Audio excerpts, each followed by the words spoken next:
We reference the television series Smallville a lot around here, and there's one Smallville rewatch podcast that's always at the top of my queue. Always Hold On to Smallville, hosted by our pal, Zach Moore. Zach and his guests bring tremendous insight, passion, and humor as they discuss each and every episode of the series that ushered in the renaissance of superhero TV.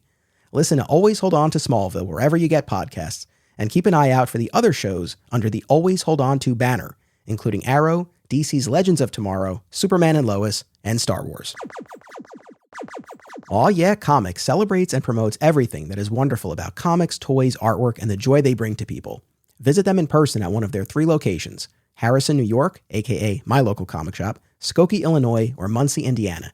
If you have kids and have been looking for a family-friendly store, look no further. Join Aw Yeah for exciting events, including creator signings, how-tos, and more. Visit awyeahcomics.com and follow Aw Yeah on social media for more. Their name says exactly how they feel about it. Say it with me now. Aw yeah. The Adventures of Superman when he was a boy.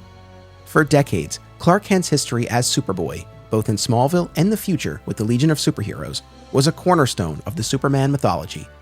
Despite being erased from comics continuity twice, the concept of Clark as Superboy has endured in various ways across time and media.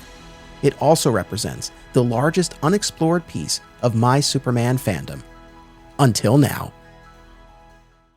Welcome to Digging for Kryptonite, a Superboy fan journey. I'm your host, Anthony Desiato.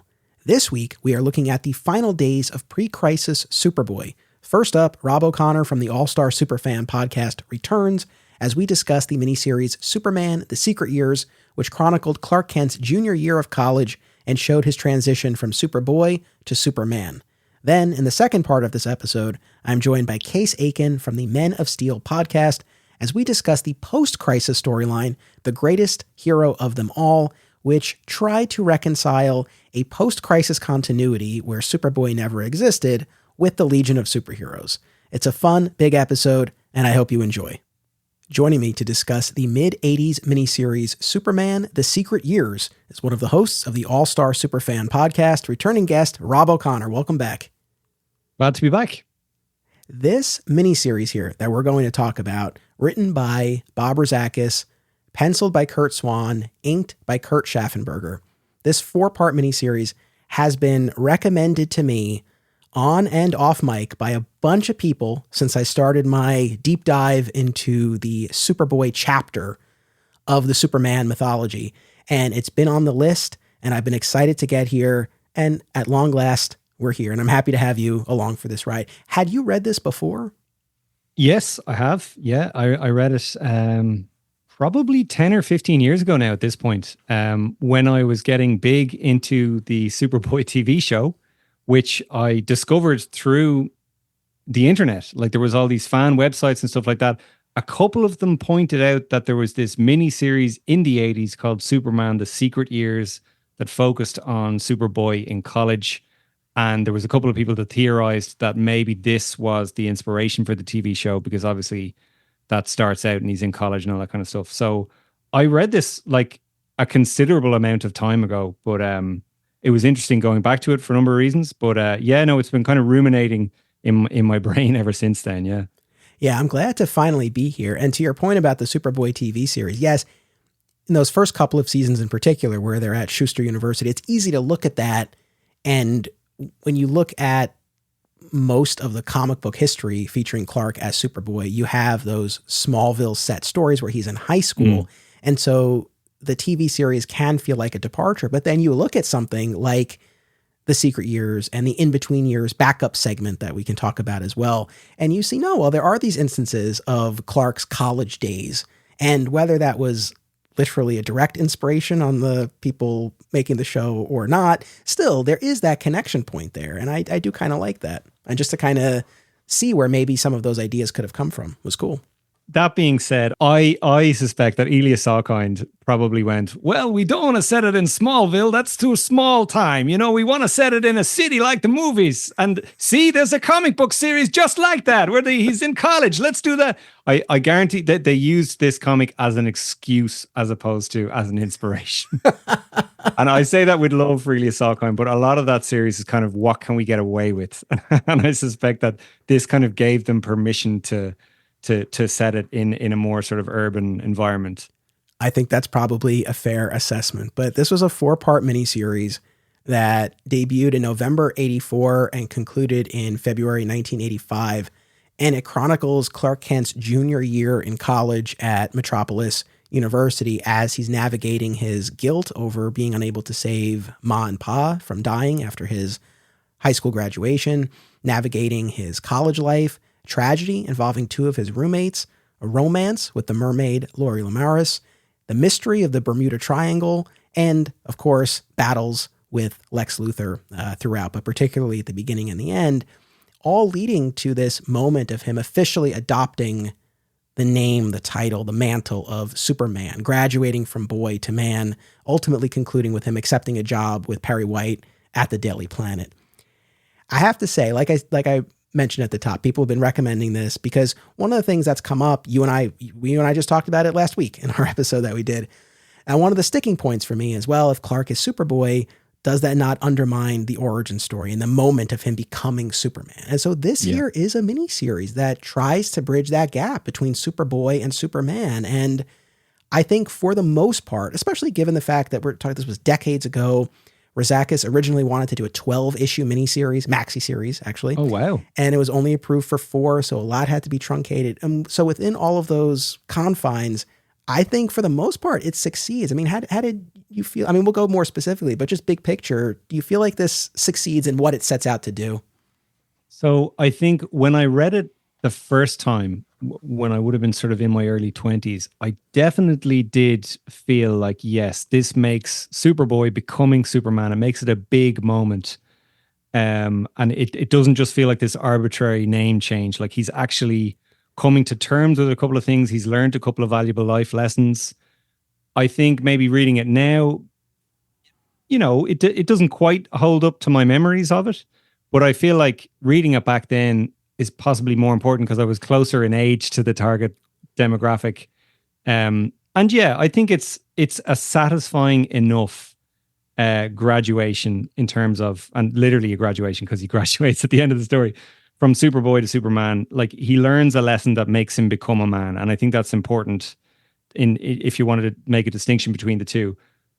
I still feel like it's kind of just a sort of, how do I put this? Like it's kind of just like they're drawing a line under it rather than they're coming up with this satisfying, you know, momentous, pathos-filled, dramatic kind of man becoming a hero type story that we're used to and that we prefer.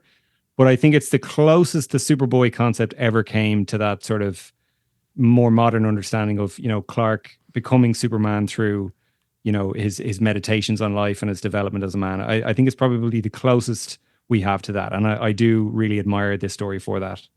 Especially because it was, as you say, it was literally, the writing was on the wall. There are ads for Crisis on Infinite Earths in this book, you know, so that they knew the end was near. So I'm even more glad that they took the time to make this story. That's the thing, man. It's amazing that this even exists at all. So the first issue of Crisis on Infinite Earths was published January 3rd, 1985. And this concluded in February 1985. So yeah, writing on the wall, wow. I think that's fair to say.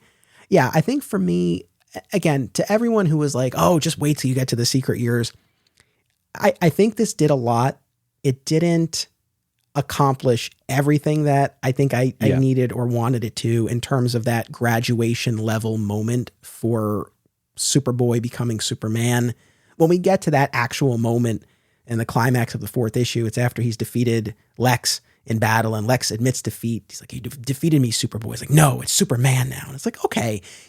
Again, in terms of really driving home that moment, that point, I think there's something that just didn't fully get all the way there. And I don't know if it's just a matter of sensibilities of the day or just the limited real estate that they had to work with here.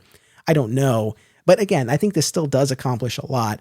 I said this in our last discussion. I'll reiterate it now, where I look at this and were this story to be retold and spun anew in this day and age and expanded and giving the room that it needs to breathe and really kind of take you through that transition from Superboy to Superman, I think it could And I don't say that to put this down at all. I really enjoyed these 4 issues. Like I had a good time reading them. I'm happy to discuss them. But yeah, I think that there's still some untapped potential in this story. But it was a lot. I mean, it was truly a lot of fun to look at. And for me, this was the first time I had read it. I bought these issues on eBay a while ago. I don't mean to always harp on the DC app every time we do an episode, but quite some time ago, I mean, I feel like maybe a year ago, it's been a while from this recording, the DC app added issue 1 of The Secret Years. And I was like, this is great. Even if they do one a month, right? In a few months, we'll have the whole thing up there. Like, this is great. And to this day, as of this recording, issue number 1 is still the only one that's there on the app. It's never been collected. So strange. Yeah. I mean, I feel like this is one that if you were living through this at the time, I'm sure it made an impression. You have a memory of it. I would venture to say, I'm sure there are a lot of people who don't even know that this thing exists. Oh, definitely. Yeah. You never see it really brought up because it isn't technically an origin story, you know, like we did a post on All-Star Superfan about people's favorite version of Superman's origin. And, you know, obviously John Byrne and all that stuff came up in Secret Origin and all that, but there was a lot of interesting answers where people were bringing out these Silver Age and Bronze Age versions of the origin and all that kind of stuff. So people are aware of those older versions, but this is more of like an interquel, like a midpoint story. So maybe that's why it doesn't really stand out from, like, literally the title is Superman The Secret Years. It's not Superman the full story, you know? So maybe that's why. Maybe. So kind of on the note of the title and just how this came to be and what this was originally intended to be, there is a letter column at the end of the first issue written by Bob Rozakis, and he kind of shares what the inspiration and the motivation was for this. And it was really interesting where he talked about for a while he had this interest in this period of time. Because in the comics, right, you spend all this time with Clark in high school in Smallville. And then, of course, in all of the Superman stories, he's an adult and he's Superman. He's working at the Daily Planet in Metropolis. But what happened in between? And so this clearly had been an interest of his. He cited a couple of what he described as ancestors to this story. One of them was Superman number 125 from 1958, which has a story in as part of the larger issue of Clark reminiscing about his college days at Metropolis University. And this professor of his who was convinced that Clark was Superboy and tried to prove this. Do you know the story at all? No. So that's the setup for it, where I'll keep this real quick. There's a device that the professor is demonstrating in class. There's a malfunction, and then Clark uses his heat vision, and the professor flags that something has intervened, and he surmises that one of the students in his class is Superboy. And he subjects all of them to a lie detector test, and Clark is the last one, and then the bell rings and they're dismissed. And so this guy is pretty sure, because all the other kids passed the lie detector test, he's pretty sure it's Clark. And then over the next few days or weeks or however long, he keeps subjecting Clark to these various tests. But Clark is very savvy, and so he's always able to try to get ahead of it and use his powers to kind of, still divert suspicion and whatnot. It culminates in the professor finally giving Clark the lie detector test and asking, "Are you Superboy?" And Clark says no. And the lie detector reads as true. And the reason, as we learn via Clark's thought bubble, is that he's not Superboy anymore. Now he thinks of himself as Superman. And that's how Superboy becomes Superman. So the fact that Rozakis saw that, was intrigued by this time period, but felt like there was a larger story to be told, I think was a good instinct, because I don't know how much that story really, really does for us. There is another story called The Day Superboy Became Superman. And it's Action Comics like 363. I can't remember. I read it like last week for the first time ever, because that title really grabbed me. And I remember seeing that title as a kid thinking, whoa, like that's got to be a real landmark issue or whatever. I'm guessing you've never read that particular story, have you? I have not read that one, no. So the conceit is, it is set in Clark's college years, and he has this friend in college who is a lady, but it's not a romantic thing or anything like that. But she is advocating on behalf of these kind of hard luck cases who keep stealing all the food from the cafeteria. And Clark's like, oh, they shouldn't be stealing food. Like, stealing is wrong and all this kind of stuff. But then he discovers over the course of the story that she's helping them because they're homeless and they're not educated and all this kind of. It's a real throwback to like Golden Age Superman, and she's working on this kind of schoolhouse building for them, and she's helping them build it and all this kind of stuff. And then it's attacked by mobsters or something like that. I can't quite remember the specifics of it, but it ends up with Superman destroying the building and then building it again, like he does in the Golden Age that time. And she dies in the midst of all this. I can't remember exactly how, but at the end of the story, he makes this decision. He's like, I'm no longer Superboy. Because of the lessons she's taught me, I am now Superman. So again, it's like him actually learning a lesson. I just thought it was really interesting, but it's kind of a random way for him to become Superman. But I did like that it harkened back to the Golden Age. This obviously doesn't address that story at all. So there's a bit of retconning going on there, but that prior to this story, that was how Superboy became Superman, I guess.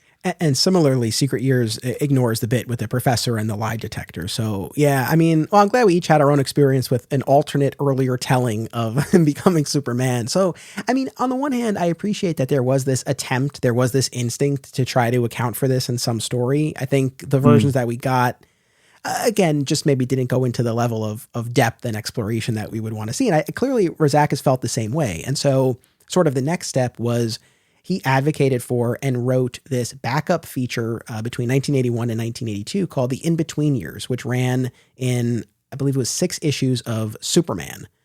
And a few of those were reprinted and they were edited together to form The New Adventures of Superboy number 51, which we skipped over in our discussion last week because we knew it would fit in here. Now, before I did my research, I didn't realize that was the case. And I was like, wow, this is kind of a weird outlier in the middle of this New Adventures of Superboy run. Not realizing that it was reprint material. But so the 3 stories that are included in number 51, it's The Last Time I Saw Smallville, which sees Superboy say farewell to the town and Clark decide where to go to school because he's torn between METU, Hudson University, and Gotham University. And ultimately he sees what he perceives to be signs from the universe that Metropolis University is the place for him. And so he sets off for there. Then there's Where, Oh Where Has Superboy Gone, which shows Clark arriving at METU in his freshman year. Lana Lang is also a student there. He meets his roommates. They kind of start exploring the city. He saves Perry White from these criminals that Perry is investigating, but he does so in secret. And essentially across the country, or maybe even the world, everyone is sort of wondering where Superboy will go, where he'll set up shop, what city he'll land in. And a bunch of places lay claim to him, right? Like, oh, we had the save. It must be Superboy. And some of them are hoaxes or whatever the case may be. And then the final one in that issue is Perry White's Superboy scoop, where he's convinced that Superboy is in Metropolis because Perry suspects that he saved him in that previous story, and ultimately is able to get Superboy to confirm all of this for the paper and for the city and officially settles in Metropolis. So that was kind of that. So yeah, we had, and there are not that many of them. Again, there were a few that were collected in number 51, a few others that were uncollected, but essentially like half a dozen of those backup features, the in-between years that essentially teed up and set the stage for the Secret Years. Were you familiar with that backup at all? I wasn't. And in fact, researching for this episode was the first time I realized that the characters of Ducky and Tommy Lee weren't introduced in Superman The Secret Years, which I always assumed they were. So that was kind of cool. And also, the Superman The Secret Years, all 4 issues have covers drawn by Frank Miller. They sure do. And The New Adventures of Superboy issue 51 appears to also have a cover drawn by Frank Miller, which is, again, different from the rest of The New Adventures of Superboy, which had very different cover artists. So it absolutely does tie in. So that it was really, really cool reading that issue.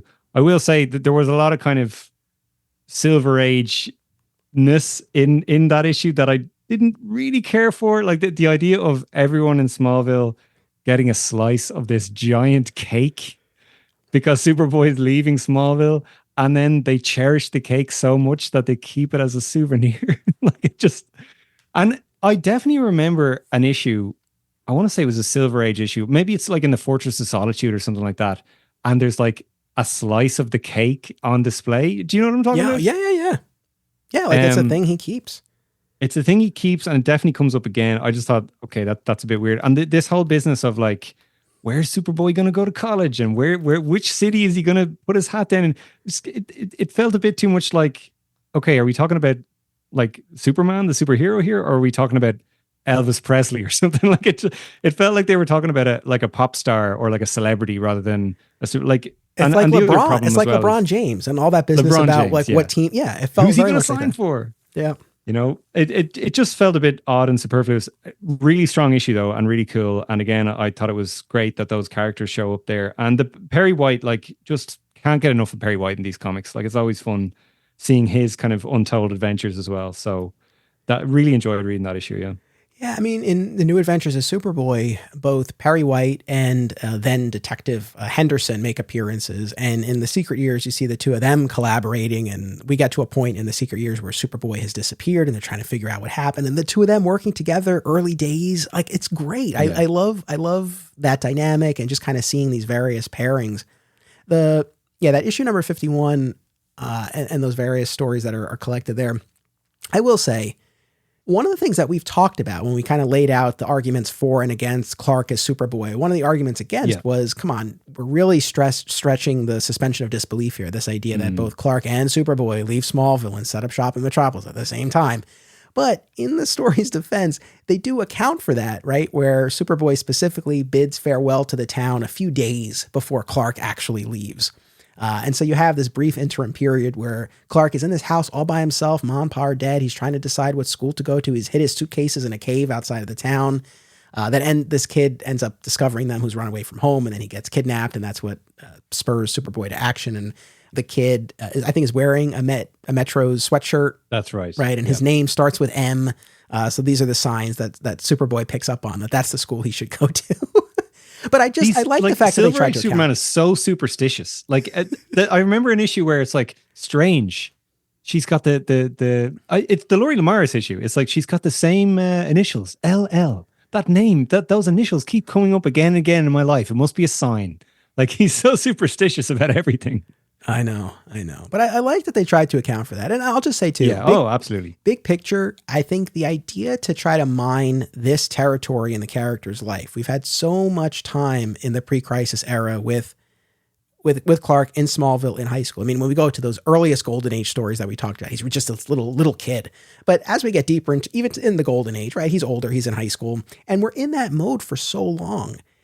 So the idea to try to explore, like, what happens after that, and also it is a very emotionally rich time period. He's still grieving the deaths of Jonathan and Martha. You know, you and I both have our feelings about whether or not they should die in the story, but this is the era that we're in. And so to actually now not just have it that, okay, they've died in the Superboy story and then later he's Superman, but to actually show you, like, okay, how is he wrestling with that in that interim period, I think is great. And like I said, this was originally pitched as a 12-issue maxi series where Zachas wanted to do 3 issues per year of college. But the word came back, you could do 4 issues. And so he said in that letters column, rather than trying to cram the entire 4-year college journey into those 4 issues, he decided to focus on junior year. So that became the period. So again, in between years gives you that freshman arrival at college. And then we get to the secret years, and now we're firmly in junior year, which I think was a good choice. It also felt, because there are points in the story where Clark is writing in his diary, and it felt almost Batman Year One-esque. Yeah, I can see that. Yeah, I mean, I don't know. Overall, again, like I said, I really enjoy this. But I think the biggest thing, my big picture takeaway with this, is that I appreciated how character-driven this was. You know, Lex breaks out of the reform school in the first issue, and Superboy catches him. He's got his trial, and he's put away. And then he has his big plot in the final issue where he launches all of these satellites and threatens to extinguish life on Earth unless Superboy fights him, and the satellites imbue him with this power, and they battle. But really, the majority of this, like the main thrust of this story, is really this personal journey about Clark dealing with his perceived failure over being unable to save Jonathan and Martha, and then navigating this college life and this new supporting cast. I mean, I enjoyed it. I really liked that aspect of it. What about you? Yeah, no, I agree. And, you know, going back to what we were saying in the previous episode, that, you know, there were so many instances in the New Adventures of Superboy where there'd be this really compelling B plot about Jonathan and the store and the, you know, corrupt politicians and all this sort of stuff. And you're like, oh, I just want to follow that. But then they'd skip back to some cosmic Superboy thing. And you're like, oh, this is actually less interesting. Whereas in this, for the most part, that the narrative is all related to Clark's, personal journey and these other characters in his life. And, we see the kind of adventures and misadventures of the friends he makes and some of the failures they have. And yeah, like it's just really nice and really personal and a really ground level story. And much like the New Adventures of Superboy, for me, probably the weakest parts of the story are when Lex Luthor shows up, because it's kind of just superfluous to everything else, I remember those being more impactful reading this as a kid. Well, a kid, 20. Reading that when I was younger, I remember those Lex Luthor bits being more like, oh yeah, this is his long-standing nemesis, and this is, and I think that comes across to an extent, but definitely it has less to do with everything else going on, which is really cool and really well done. And lots of kind of cool like time travel stuff as well that I want to talk about. That we'll get into all that, but just really nice stuff. To your point about like if this was written in the modern era with modern sensibilities, I do wonder. Like I've read loads of Superboy comics and I've read loads of like Superman flashback comics from this era as well. I don't think I've ever actually read the story where Jonathan and Martha die. Like, is it a big landmark issue or is it just something that's referred to? Because I feel like this series would have benefited from seeing that. Do you know what I mean? Yeah, I know. I think you're right. I mean, we covered that when we did our Silver Age episode. So like it is a distinct story where it's like the last days of Monpa and you see the whole story about the island. It's like a tropical space fire or something? Yeah, like Superboy builds them a cruise ship for their anniversary, and then they're on this island and they discover this treasure chest and they're curious. So Superboy takes them back in time and they seemingly contract this now extinct plague when they're back in time, and Superboy's unable to save them. It turns out they caught the plague from the contents of the treasure chest in the present. And I only bring this up because Superboy is really blaming himself. If only I hadn't taken them into the past, this wouldn't have happened. And then so he lets himself off the hook when he realizes, oh, it wasn't the time travel, it was just the treasure chest. But I'm saying, it's like, yeah, but they wouldn't have been on that island if you didn't build them the ship. So this is still kind of on you. It's like the Batman Forever Schumacher cut where he discovers the diary. It's like, oh, it wasn't my fault. It's like Thomas Wayne wanted to go and see Zorro. I wanted to see a cartoon. Therefore, it's not my fault. So it's one of those things like, yes, there is a distinct story. I mean, and we talked about it. I don't know that that's the way to write these characters out. I think there probably could have been a more, I mean, it's emotional in the sense that over the course of that story, he tries numerous ways to save them and nothing's working. He tries the Phantom Zone projector and it doesn't work. But I maybe a different approach would have been better. But to your point, I think, yeah, maybe updating it, maybe retelling it, or I don't know. There might have been something to incorporating that here. I want to point out as well, I'm sure you're familiar with the website Superman Through the Years. Yeah, that has been a tremendous resource, especially when we talk about this idea of lack of availability. There's a lot that's there and very curated very well. So yes, very familiar.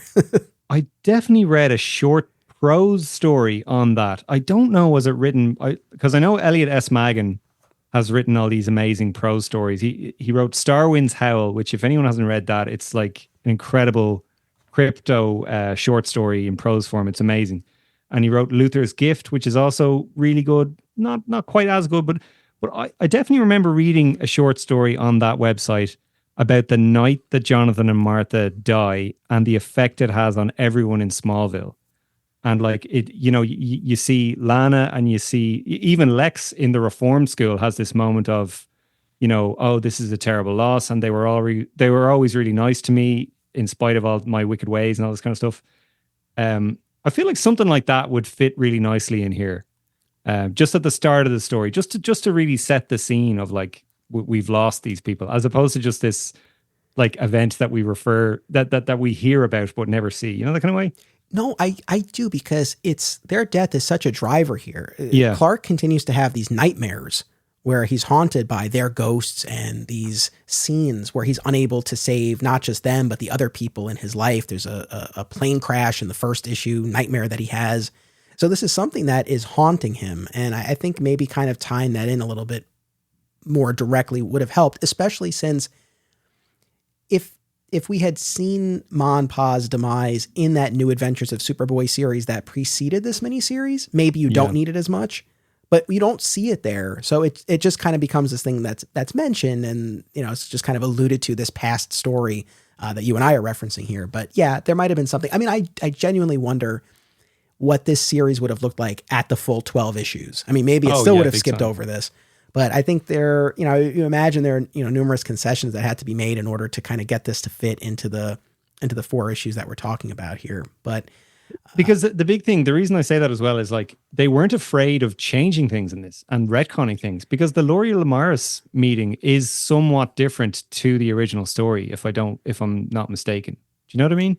I know they changed the timing of it a little bit, but as far as the actual beats, I don't remember her original appearance super specifically. Like the beats are basically the same, but I feel like he's definitely Superman when he meets her in that original story, whereas he's definitely like younger-ish in this. And there is one panel that they directly homage. The final panel of them kissing underwater, I think, is like the exact same as the original story. But I think that they're playing with the chronology of it a little bit here. So it's like they're willing to reinvent and retcon some stuff, which is good. Don't get me wrong, but it's like, that they could have gone even further with it. But, to your point, they had 4 issues, if they had 12, who knows what they might have done. Yeah. Well, speaking of Laurie, and we'll talk more about her, but we had talked last time about how we're so surprised that Smallville never used the Lisa Davis character romantic interest. I'm sure I've said this on various episodes. If not, I've certainly thought it's astounding to me that Smallville never used Laurie. They literally did an Aquaman pilot. They sure did. I mean, it's one of those things, even if they didn't make her a full-on mermaid, but it's just, I don't know. I felt like they just left this character on the table there. And given how long the show went, and the fact that we even had the college years, even though he didn't spend much time in college, and that was dropped pretty quickly, but still, it's shocking for a show built so much around the angst and the romance and the drama. I still am surprised by that. Totally. And not just Smallville, by the way. Like, the other shows don't get off the hook either. Like, she would work in every single Superman show. It's bizarre that, like, Lois and Clark, like, love triangle. Hello. Like, they literally did that in the post-triangle era comics, like around the time of the wedding. She shows up and she's like Clark's hot girlfriend or hot ex-girlfriend from college. It's like, all that stuff would be perfect for that show. And, Superboy, crazy B-movie special effects of a mermaid woman. Like, why not? I know. What is this aversion to using the character of Laurie? I don't know. Very odd. I really don't know. But, we're in this junior year. Clark's having these nightmares. We have our new supporting cast here. And this, once again, we've been referring to Spider-Man. I mean, we're really like in this Spider-Man mode here. It's between the end of the New Adventures of Superboy series, and especially now, it feels like kind of the shift from the Steve Ditko era of Spider-Man to the John Romita Sr. era of Spider-Man, where he's, this is not quite the milksop that he's been before. And, he's kind of got this, this new crew and whatnot. And so in this suite here, we have Dave Hammond. We don't know a lot about Dave Hammond other than he loses things and he's a bit of a dick to the other kid, Billy Kramer, who comes into the picture. We have Ducky, who is an alcoholic and drives under the influence, and at the end of the first issue gets into an accident that paralyzes him. So very dark. He doesn't just drive under the influence. He drives with a can of beer in his hand. Yeah. Which is like hardcore. Another level. Yeah. And he even had a moment earlier in the story where Superboy stopped him and tried to set him on the right path, but it didn't take. So we have Ducky. We have Tommy Lee, who initially is Clark's specific roommate, and his family lives in Vietnam. He's just like a solid, good guy, this Tommy Lee. Now, this, I might be totally off with this, Anthony. So do you remember the Clan of the Fiery Cross, the radio show? Yes. Was the character in that not called Tommy Lee, or am I totally wrong? Oh, I have to double check, but maybe. I think he might have been, because I specifically remember Alan, my co-host Alan, making a joke about, oh no, not that Tommy Lee. Right.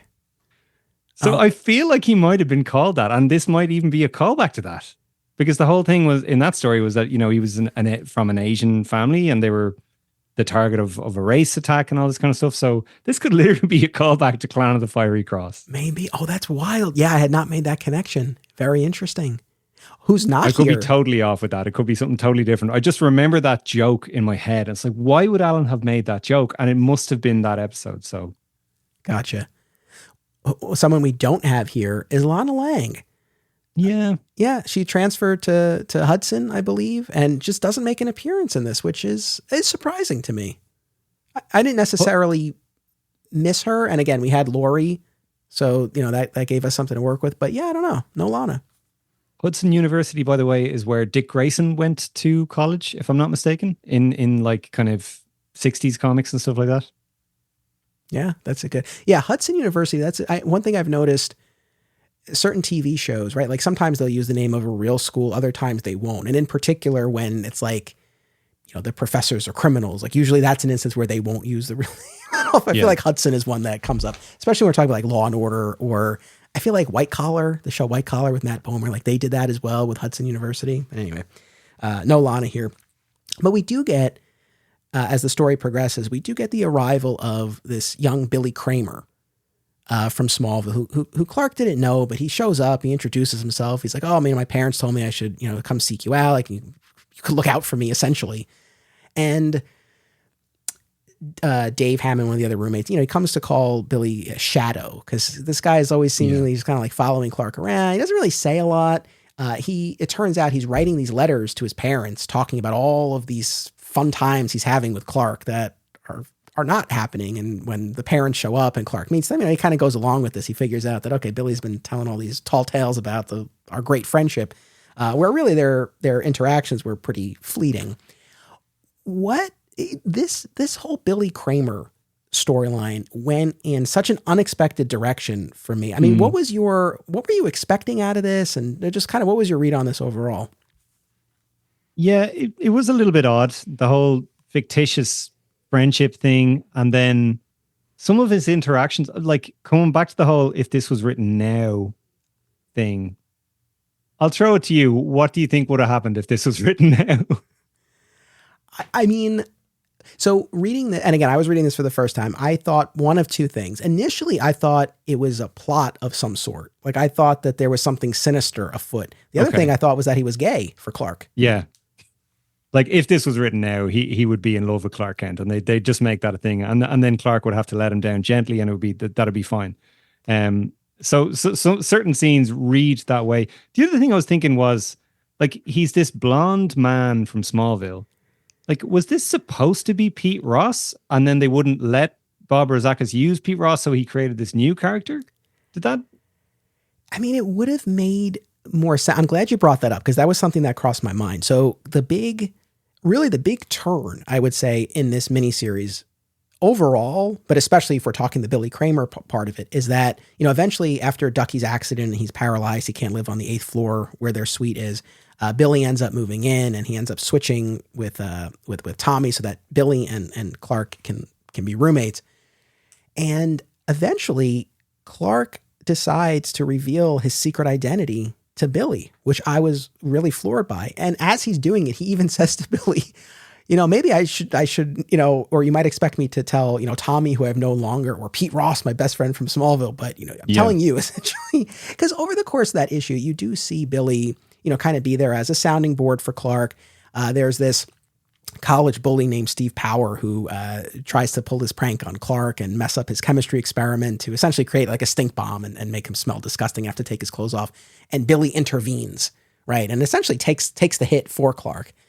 So there are numerous instances like that where, he's kind of showing his trustworthiness and his loyalty, and he's there for Clark. And even though Clark is dating Lori, and I would argue, why would she not be a contender to be let in on the secret? She is later, but at this point in time, if you're really craving someone to talk to, there's this woman here.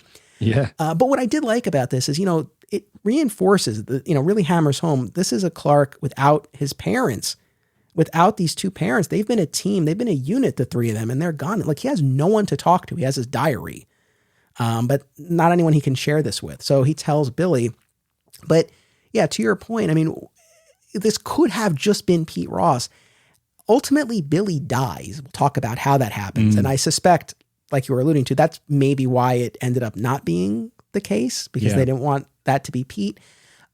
The one advantage, I think, of doing it this way is that you do get, I think, a pretty humorous scene where Pete comes to visit, and you have Pete and Billy, and of course, no one knows that Pete knows the secret. And so the two of them see Clark recognize that some danger is afoot, and each of them spills something on Clark to give him an excuse to leave.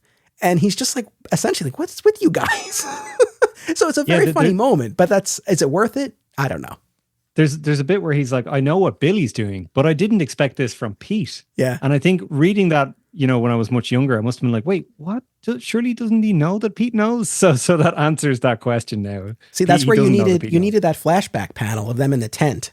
Yeah, yet again, yeah. So that was a funny moment, and I love that Pete came to visit, and it really just kind of showed, going back to what we were saying before about what's our read on Billy, and is he in love with Clark? I mean, I think the strongest case is probably that interaction with Pete, where Pete's hey, like, when are you going to come visit? And Billy keeps answering for Clark. He's like, oh no, we have finals. Well, what about after finals? Oh, well, he's coming to my parents' house in Florida. And Pete even says, he's like, all right, Billy, like, do I need to like book this through you? Like, it's totally coded like this kind of romantic comedy love triangle. Like, I don't like when people are like, oh, these male friends are clearly actually gay and they should just be in a relationship. But I don't like that kind of queer coding of absolutely every single male friendship in media. But definitely in this particular case, it's like, well, come on, guys. and even the scene where he's revealing himself to be Superboy it feels a little bit kind of queer coded, like kind of a gay person coming out. And then there's that scene in the following issue where he's trying to write it in his diary and he can't bring himself to put it down on paper. And he keeps like ripping the paper out. And then at one stage he like heat visions the paper. So it definitely feels like somewhat, now I'm not suggesting that this is what the writer intended. It just feels kind of not unlike something we'd see in a modern story where everybody's gay basically, or bisexual. Well, that's the interesting thing about this, because reading it, for the most part, I think it really does have this air of either he's in love with Clark or he's just obsessed with Clark, or that there's something like his interest in Clark is pretty intense, but it never goes in any of those directions. Again, the turn we have is when Clark reveals his identity and he gives Billy a whistle. I guess an early precursor to the signal watch that he'll later give Jimmy Olsen, but he gives this whistle that if he calls, Superboy will come. And initially this really comes in handy, right? Because Billy's able to call Superboy in and alert him to all these people who need help. But this is the issue where Clark's romance with Lori is really causing him a lot of stress, right? He had met Lori. We had this meeting that we've seen play out now numerous times across the Superman eras of her wheelchair, running loose and Clark stopping it and them embarking on this relationship, but she always has to be home by 8:00 every night. We get to this point where what I liked about this, like we talked last week about that Superboy story where, it's like bad Clark, but it turns out there was this alien organism here. In this story, like he's just frustrated over his romantic troubles and really kind of bites Billy's head off. I mean, Billy's trying to get him to come out with them and talk, and essentially Clark's like, beat it. Yeah. And that leads to Billy doing what he shouldn't have done, but he uses the whistle to summon Superboy to talk. He said, well, I needed to get your attention. And Superboy's like, you can't do this. And it even says to him, like, if you do this one more time, like next time you use it, you better need it and mean it. Otherwise I'm going to melt it into a pile of metal or glob of metal. So that felt very real and earned and believable. Just kind of like this genuine frustration and fight between friends, right? Yeah, no, absolutely. I really like that. And sorry to jump ahead, but my issue with it is how it all pans out. It doesn't quite come together, basically. The consequence of Clark losing the head with Billy doesn't really amount to a whole lot, is all I'd say. Yes. But I do appreciate the scene. And sorry to bring up Batman Forever again. It's very much the bat signal is not a beeper type scene, Yeah. Well, let's continue on this thread with Billy, because I think this is probably the biggest driver, and this leads to the moment of Clark feeling like he's made that transition from boyhood to manhood. Yeah. But your point is well taken, because ultimately what happens is Clark as Superboy is stopping this tsunami on the other side of the world, and he hears the whistle and he uses his vision and he sees that Billy is actually in trouble. He's in a fire. He's in a burning building. But there's 1,000 people who will die if Superboy doesn't stop this flood, this tidal wave. And so he does. and races back. And Billy's blowing that whistle and he knows Billy needs his help. And by the time he gets there, Billy's died. I mean, it's a very dark turn. And the police officers and paramedics, they're like, oh, this kid kept saying he had a guardian angel, who's going to come and save him. And so it's very heartbreaking. But I guess to your point, it's not as if that tension between them is what resulted in him not being there. Yeah, exactly. To save Billy. Almost like there should have been a moment where Superman or Superboy kind of goes, oh, well, he's just blowing the whistle for no reason again. I'll ignore it, that kind of way. And then his inaction results in Billy's death. That would have been interesting. The other thing that would have been interesting is him realizing that if he had never told Billy his secret, that Billy never would have taken the chance and he never would have run into danger and he never would have died. That moment of realization never happens either. And that would have been like a key moment of, in this particular version of Superman, I can never share my secret with anyone because it could result in them dying, and that is the lesson he has to learn that turns him from Superboy into Superman. That would have been, again, if Bob Rozakis had had more space, maybe we would have seen that. That was the only thing that kind of dawned on me. What I would say is the scene where Billy is dying and he's like under the smoke and there's flames circling around him and it ends with that panel of him just screaming, Clark! Not even Superboy, just Clark. Powerful stuff, a great Kurt Swan artwork, great panels, great storytelling. Honestly, I was not expecting this to take this. Again, I was really, and I think this is a credit to the story. I was having a hard time getting a read on where this Billy track was leading us. And I really didn't expect it to take that dark a turn. I agree with you. I mean, the fact that Clark revealed his identity was very surprising to me. And had the takeaway been, and this would have been very, very Smallville-esque of like, no one can know my secret. That takeaway would have made sense.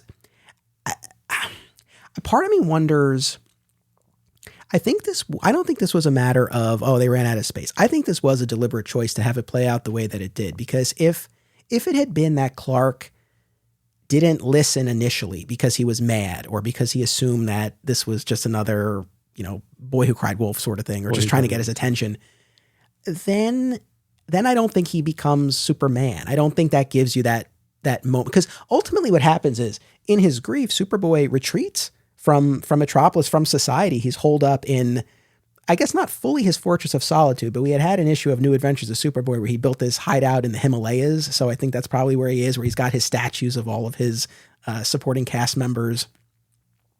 Oh, I see. I assumed it was just his secret cave from Superboy. Oh, from Smallville. Yeah. Doesn't he have the underground tunnel and all that stuff? He does. He does have that lair. Oh, it's funny. I was thinking it was like that mountain hideaway, but it very well could have just been underneath the Kent house. But he's there with his statues and he's just tearing apart the Clark one. He's like, you couldn't save him. You couldn't save couldn't save Pa. Again, like it's very powerful. And he has another one of these dreams or visions where now he has the two sets of parents fighting each other. And it's the ghost, the vision of Billy in this dream who's like, no, stop. Like, he couldn't save me because he made the adult decision, essentially. He made a man's choice to save the 1,000 people who would have died if he left that flood to come save me. And that's, I think, what crystallizes for Clark this moment of, okay, like I've now made this adult choice. I'm no longer Superboy. As he'll say to Lex in the climax of the issue, it's Superman now. And I think if it had been that he ignored Billy's whistle, or if it had been more about, he wouldn't have been in that building if I didn't tell him my secret because he went in trying to save somebody. I don't think you get that moment. I think that kind of falls up. I think it really needed to be fair. No, Clark did the right thing, but sometimes the right thing still has these consequences. Shades of the Snyderverse. I'll leave it at that. Well, I mean that, but also Superman the movie, well, maybe a little bit undone with the ending of Superman the movie, but in every other respect, very much the lesson that he has to learn in that. So no, I like that. But part of me, now you really got me thinking though. I do sort of feel like had this been Pete, this friend that he's had his whole life, as opposed to this new character who's introduced for the purpose of dying to teach him this lesson, maybe the lesson would have been even more powerful and more resonant if it had been absolutely. Pete.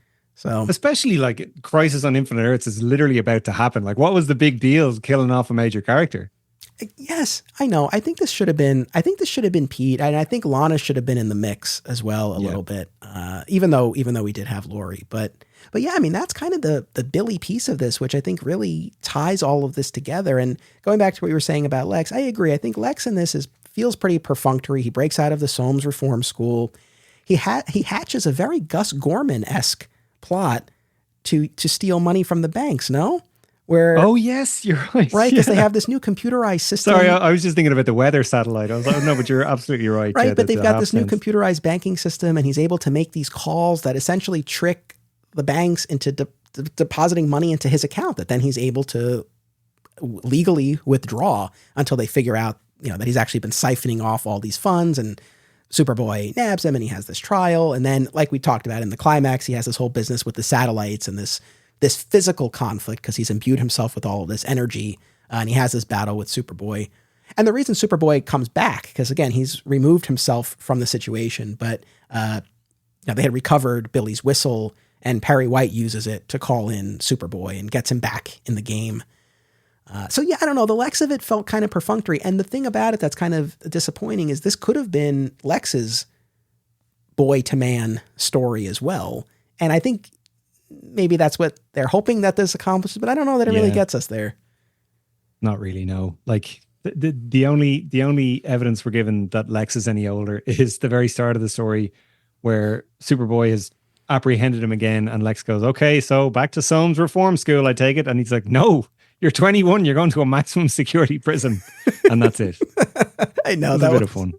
Yeah, that was great. But, again, I think that just kind of, it helps. Having Lex there kind of ties everything together and gives him that kind of that physical conflict. The other piece, and I had mentioned this earlier, the Bermuda Triangle. So you have ships and planes that are disappearing. Superboy investigates and ultimately discovers this dimensional rift that takes him to this paradise. And the people who had gone missing and survived, they're there and they don't want to come back. Are you a Star Trek fan, Anthony? I'm not. I'm sorry. They're Star Trek 7, Star Trek Generations. There's a thing called a Nexus. It's the thing that Captain Kirk finds himself trapped in. Very, very similar to this. That's all I'm going to say. Gotcha. It's just funny with Bermuda Triangle because our mutual friend Zach Moore from Always Hold On to Smallville, he and I just did an episode of my Patreon where we looked at the unaired Aquaman pilot, which dealt with the mysteries of the Bermuda Triangle.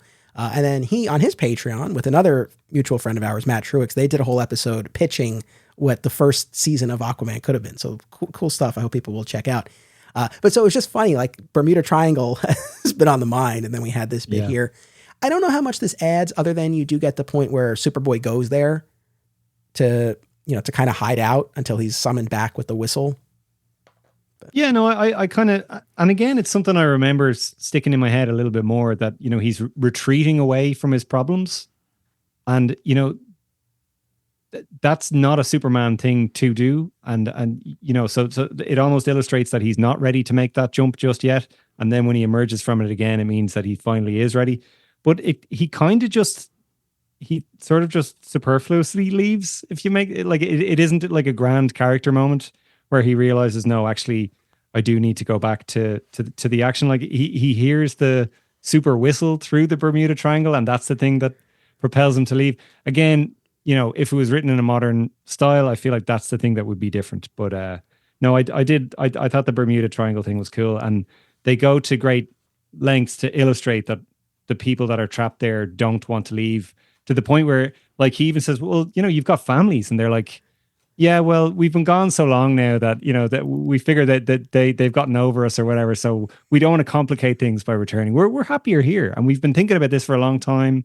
We've been practicing, what we'd say to anyone who arrived. It's like really well thought out.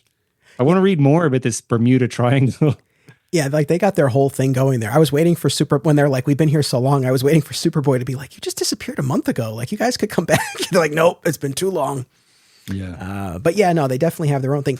Speaking of Superboy retreating, so of course we have this after the death of Billy, and he really removes himself, and he's gone for months. I think I think at one point they do put a number on. It's like 12 weeks, if I'm not mistaken.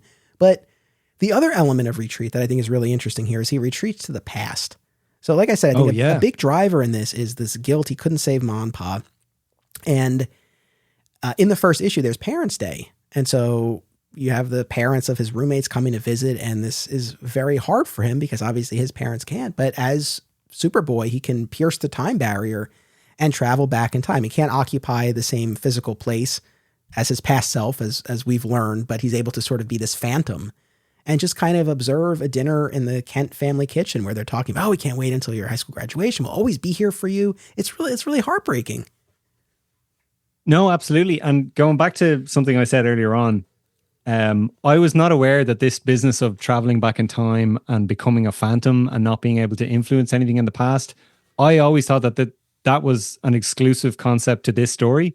But obviously, in researching for this episode, I've discovered that no, that's actually a thing that comes up in New Adventures of Superboy and other previous Superboy comics, that like when he travels back in time, he becomes like this ghost. Cool idea. Not sure that it entirely lines up with every time travel Superman story I've ever read from that era, but you know, a nice kind of fun idea. Yeah, no, absolutely. No, look, like I always... And it is, as you say, sorry, it gives you the ability to kind of have these really emotional kind of moments where he's going back and reliving the past, but he isn't able to influence it or interact with it in any way. So it's kind of a one-way thing, which is a kind of a cool storytelling way of approaching something like that.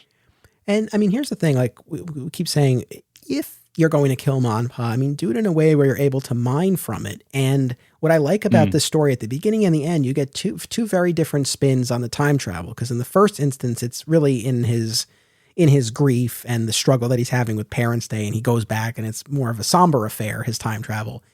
In the final issue, it's college graduation. We skip ahead to the end of the senior year and it's college graduation, and he takes another trip there. But here there's overall, I would say, a healthier, more positive spin on it, where he watches the moment where Pa was helping him get ready for high school graduation. And Pa says to him, and I wrote it down, I love this line. Pa relates to him something that his own father had told him. He's like, the times ahead may be good or they may be bad, but they're the only times you've got. I love that message. I love that idea. And when he emerges back in the present from that, you know, he really seems poised, and clearly is based on the final pages of this, to really take that next step and not be living in the past. Yeah, no, that really quintessential Jonathan Kent scene that could live in any era of the character. Really, really powerful. What have we not talked about yet with this miniseries that you want to? One thing, and this is just an aesthetic art thing as well. If you start issue 1 of Superman: The Secret Years and go all the way to issue 4, you'll notice that Kurt Swan is very subtly making Clark look more like Superman over the course of the story, to the point where you get to this flashback scene where he's going back to the high school graduation, and you can see just how pronounced his jaw is compared to the younger Clark.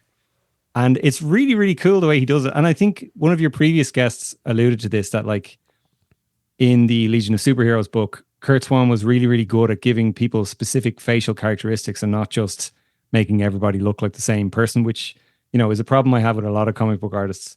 But definitely in this, you can clearly, subtly see the change from Superboy to Superman over the course of the series, over the course of the miniseries. And by the time he says, no, not Superboy, Superman in issue 4, you're like, oh yeah, like he clearly physically is Superman at this point, which I think is really cool because it's so subtle. Like it isn't just he doesn't just change overnight. So I thought that was really, really cool. Yeah, you definitely feel even in the earlier issues. Yeah, he doesn't look identical to the way we saw him at the end of the New Adventures of Superboy. Like you've seen this progression. I really do like that. So it's like a different visual, aesthetic to the, not wildly different, but it feels like a natural evolution. It's funny, in our Facebook group, we had one of our audience members expressing displeasure with the art in this. And I commented, I was like, it's Kurt Swan pencils and Kurt Schaffenberger inks. I mean, look, art's subjective, and if it doesn't work for you, fine. But I was like, I really enjoy this. And just the fact that you have the one who's arguably the definitive Superman artist, especially for this period of time, along with Kurt Schaffenberg, who drew that entire New Adventures of Superboy series, and loads more, of course. But to have the two of them collaborating on this visually, I think it was great. So yeah, no, I really like the art. And yeah, when you get to that final page of Clark interviewing with Perry at the Daily Planet, it's like, yeah, man, like we're here. And I like, Perry's got his own little arc in this as well, where he's working under George Taylor, who's about to retire. That's a nice touch. Yeah, and again, he's the one who uses the whistle and pulls Clark back into action. And I like, he gives Superboy the advice, like, I think you really should adopt a civilian guise, so you can live among people and understand human nature better. And I like that little moment. Yeah, it was fun. I wasn't crazy about Clark getting the job so easily in the Daily Planet. But again, it's just, at the times it was written or whatever, but he's just like, oh, you were the editor of your school paper and you were, you top marks in journalism at Metro University, you're hired. Like it's a common sticking point I have with loads of versions of Superman, including Man of Steel, by the way, where it's like he gets the job way too easy. I do like in Superman the movie how they kind of make a bit of a gag out of it. Like he's the fastest typist I've ever seen. But that only serves to highlight how ridiculous it is that this guy gets a job so easily every time, All right, here's a bit of headcanon for you, right? We have the scene where Perry says you should adopt a civilian identity. I think Perry recognizes him when he shows up. Look, this is right before Crisis. Everything gets rewritten. That's my headcanon, and I'm sticking to it. And I mean, it would have been like, I wish that could have been acknowledged explicitly, because that would be a nice way to kind of tie that together, where it's like, oh, he took my advice. All right, like here we go. We're off and running. But it's obviously unsaid, and I don't think intended at all. But that's going to be my read on it. I go with that. That's fun. Yeah, I'm going to adopt that too. I like that. The Laurie relationship. So again, we talked about that meeting, and then she always has to be home by 8:00.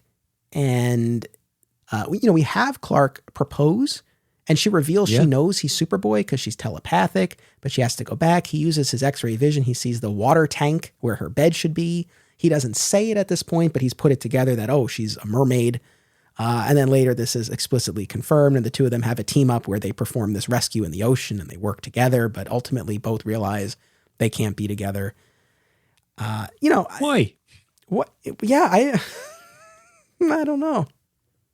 Well, I guess because she's only here for the specific purpose of learning like what's new in the surface world. And so she's not going to be back at all, I guess. Yeah, it always struck me as like, well, why can't they be together? But then I think back to that letters page I posted in your Facebook group where someone was like, Jimmy and Lana Lang should get married because they both have red hair.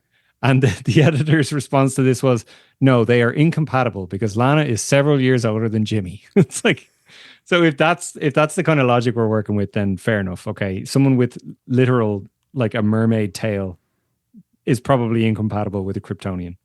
Rob, it's funny because I'm saying, I wish that maybe we would have gotten more with Laurie here, and certainly in other media adaptations, I wish we got more. But then I think about an instance, the only one really that springs to mind, at least, where we really got more of this, and it was Frank Miller's Superman Year One.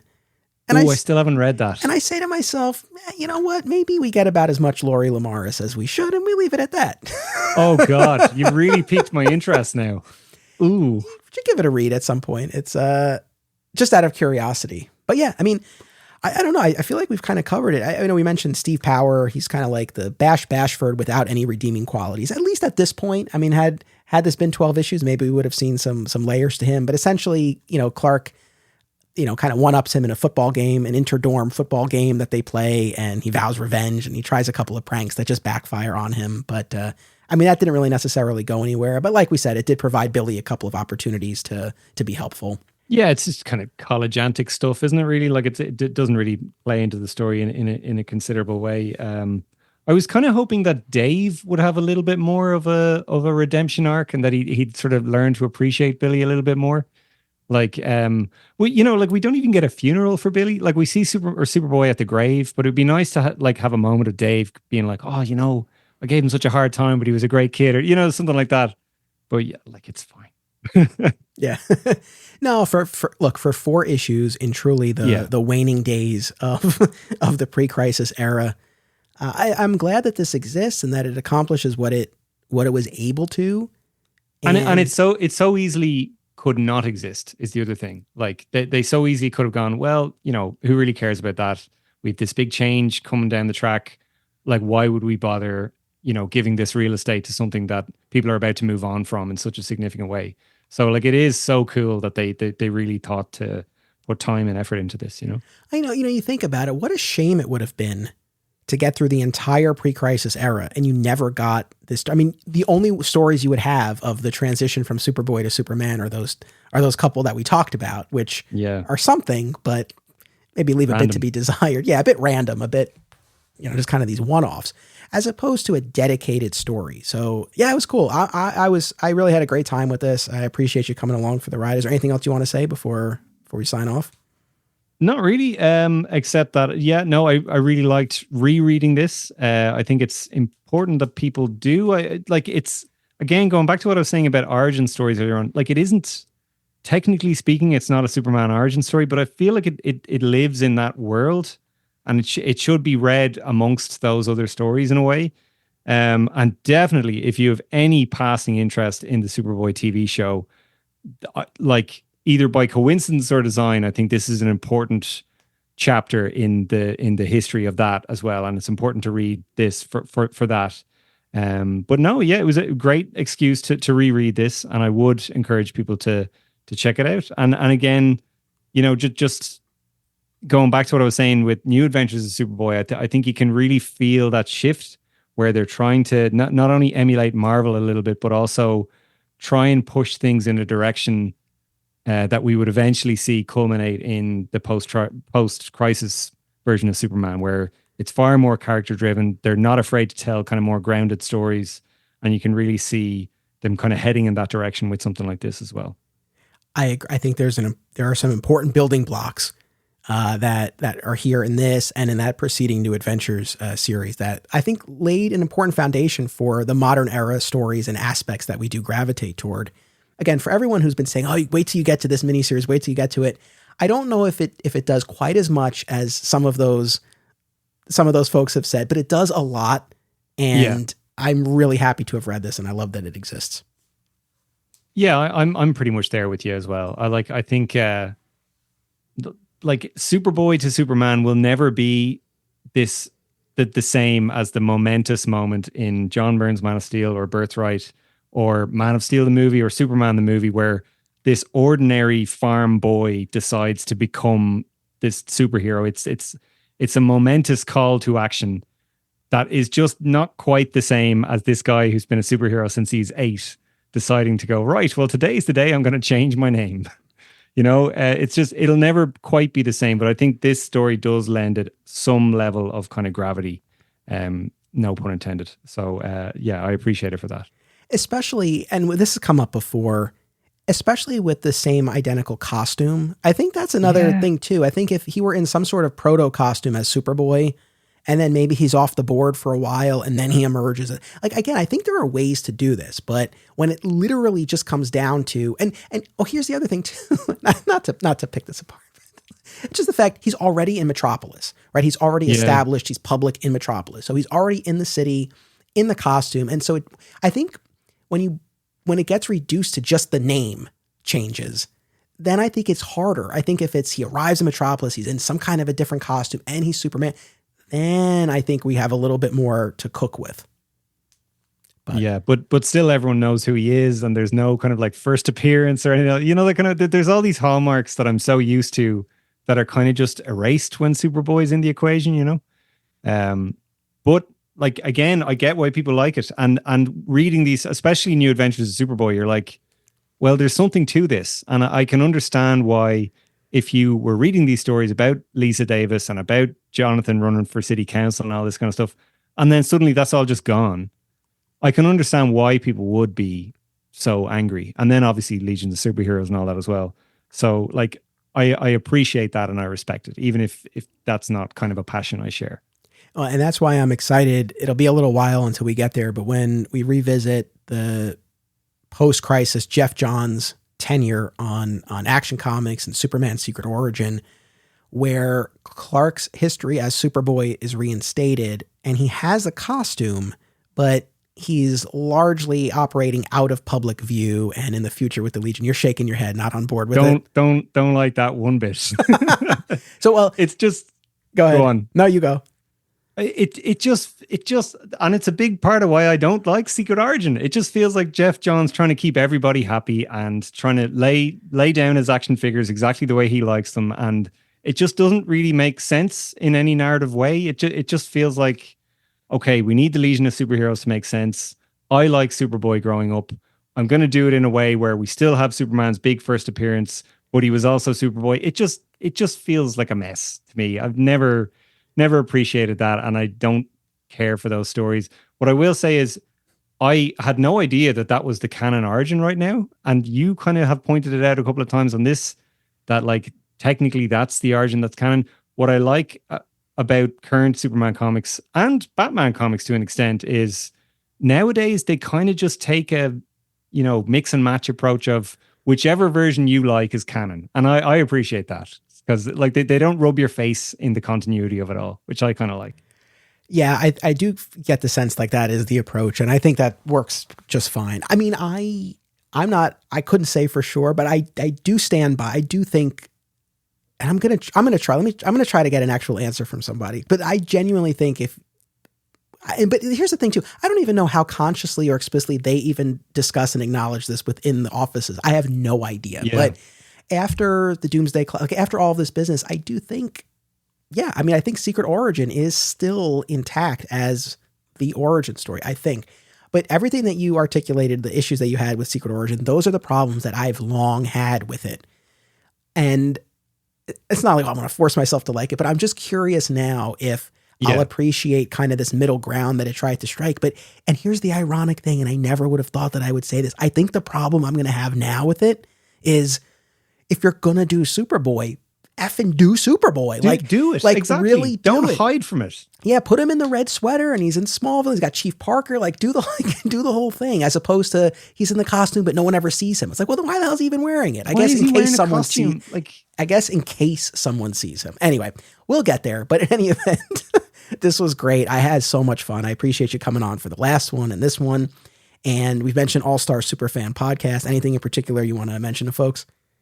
Just loads of great episodes. We mentioned our John Byrne episode a couple of times. That's out if people want to listen to it. And then we have a really cool Metallo episode, which will be coming out in a couple of weeks, I guess, from now. So definitely check that out as well. And also, if you've never listened to us before, loads of cool interviews with comic book greats, a couple of actors from various Superman movies and TV shows and stuff like that. And just loads of great discussions. So check that out.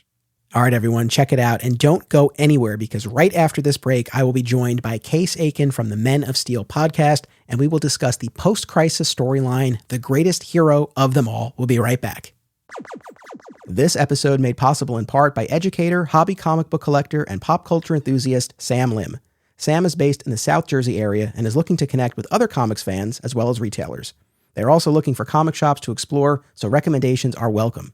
Be sure to follow Sam on Instagram at SZL Comics to see their latest comic pickups and shop adventures.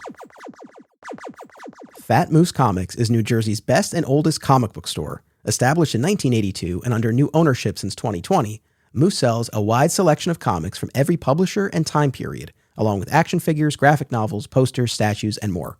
If you're looking for something and they don't have it, they can probably get it for you. They know a guy. Visit Fat Moose in Whippany the next time you're in the Garden State.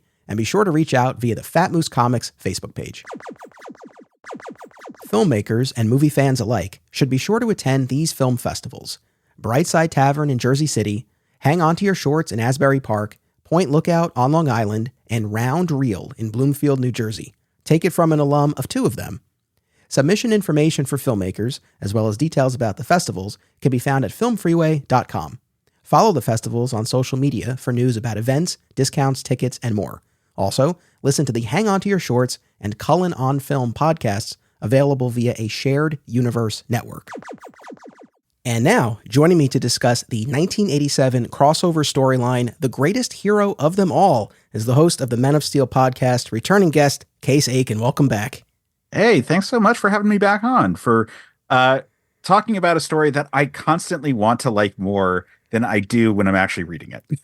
Okay, good. I think you and I are on the same page about this. So previously, we talked about Superman, The Secret Years, this story that bridged Superboy to Superman and was really the last major pre-Crisis storyline featuring Clark as Superboy.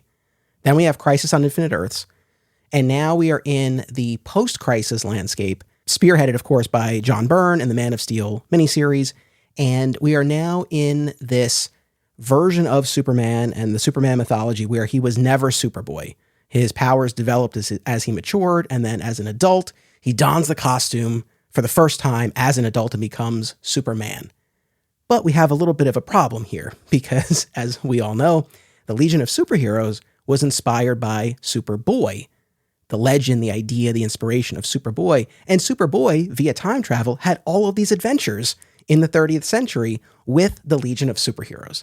So now we have this continuity discrepancy that needs to be resolved. And the thing is that the Legion of Superheroes was not rebooted immediately following Crisis on Infinite Earths. They kept the continuity going exactly as it was, and as a result, did not have the opportunity to iron out those idiosyncrasies from the get-go. Like, they had to figure it out without actually allowing for like a hard restart.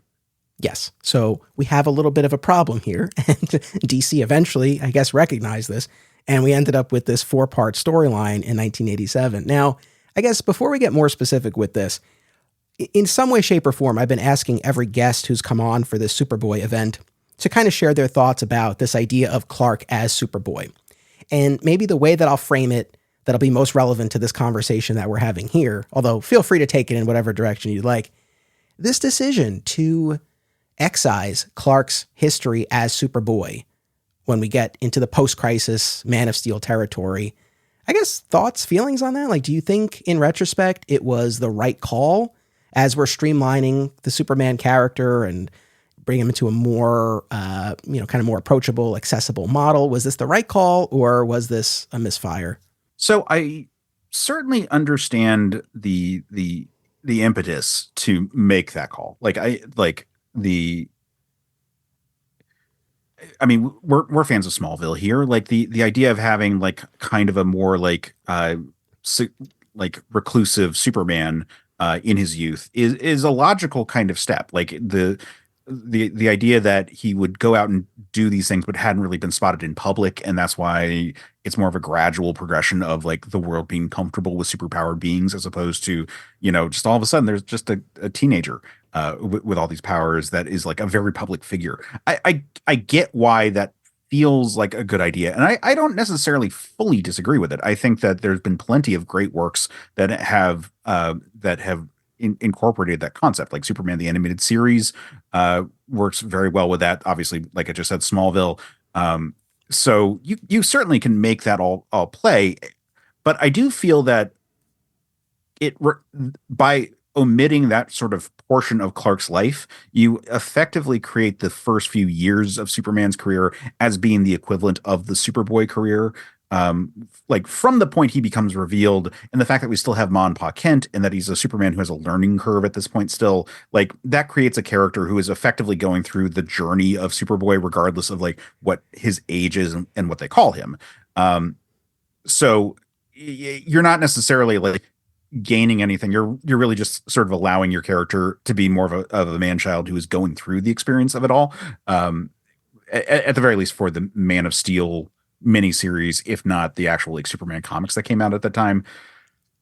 I guess it's a long way of saying that, like, I think that the benefit in the scenario of we're making a Superman to try to fit into the rest of the DC canon without a hard restart wasn't worth it. The juice was not worth the squeeze in the scenario, and that allowing for the existence of a Superboy, which would allow for like better explanations of why Superman is so important to the modern era of superheroes, if we're going to have a unified continuity anyway. Like, if the superheroes all disappeared and then this like one boy shows up and like has this like long history of being like the golden boy, like, I think that's a little more understandable anyway. Like, it helps like keep his position as being like important to the pantheon.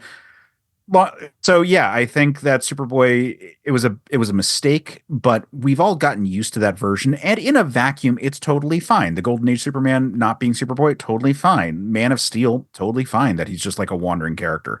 But in a larger continuity scenario, I think that they messed a lot of things up by not doing a full hard restart for everything, and thus like should have just kept it.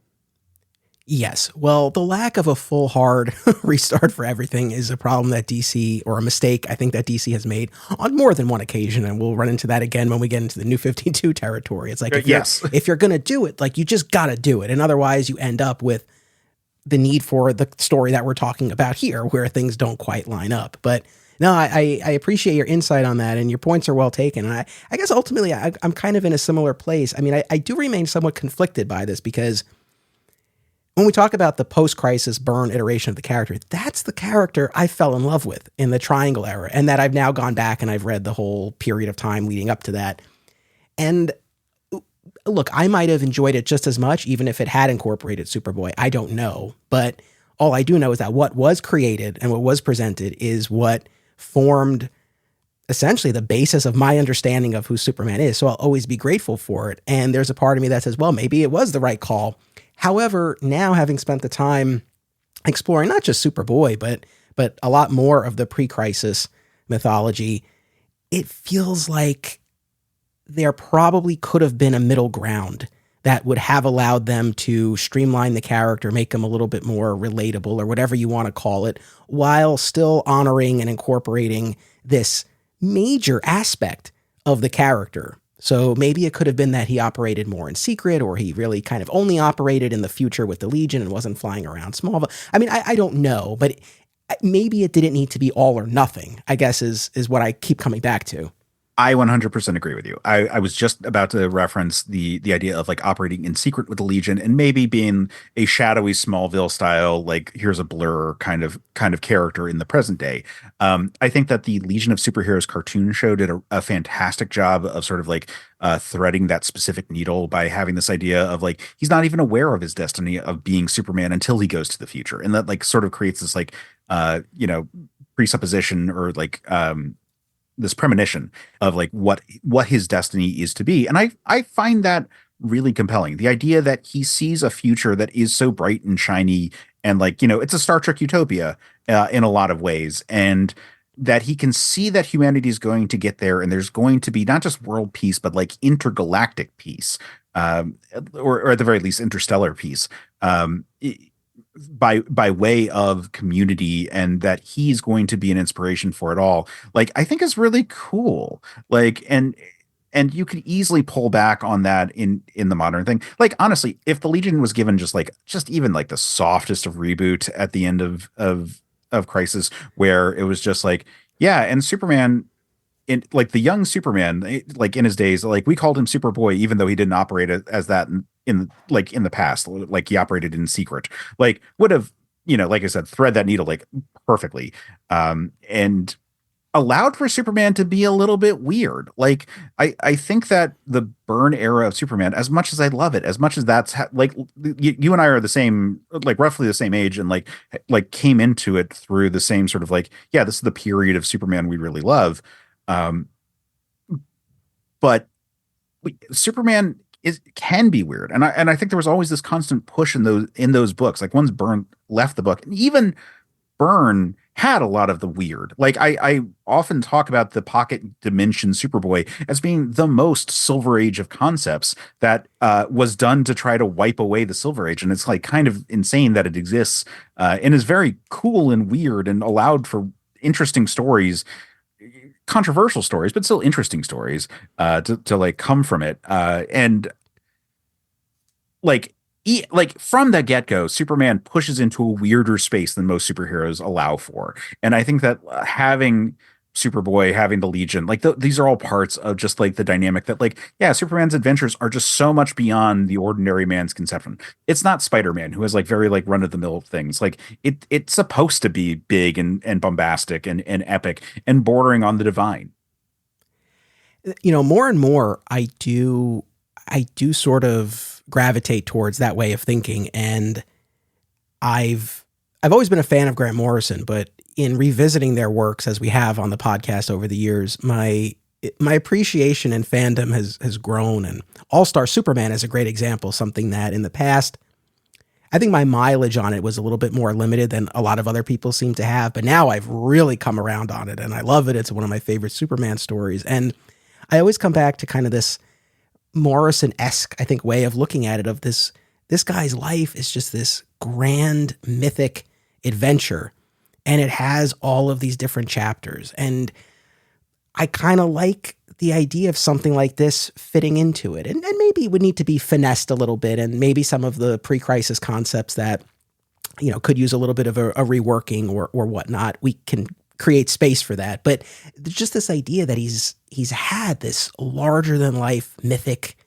journey, and this is one stop along the way, and just kind of reflecting the decades long history of the character in publishing history. I know there's something about it that I do find appealing. So again, it's shocking to me that I would be saying this after all these years of being like, yeah, post-crisis, I love they got rid of Clark as Superboy. That was the right move. But now I feel my perspective has shifted a little bit, and I'll kind of reserve my final judgment on this until I'm all done with this event. But kind of where I am right now, I do sort of feel like this was a misstep to completely jettison it, and that maybe there was some kind of middle ground that could have been had. But all that aside, just from the DC publishing side of things, it's just yet another example. And I feel like as DC fans, we're always banging our heads against the wall here. It's like, again, if you're going to do this, if you're going to reboot Superman, you have to take the Legion into account. And then, we don't, and then we end up with this. And it's a fix that works well enough, I suppose, but it just feels like this could have been avoided. Like, as you said, by just taking this into account and addressing the Legion side of all of this at some point. Right. Like for example, Batman was not heavily retconned because of Crisis on Infinite Earths, but there were some small ones. Like they reset up like Jason Todd, coming off of Crisis. Like there were like limited areas where they chose to make these modifications because they had the opportunity to do so.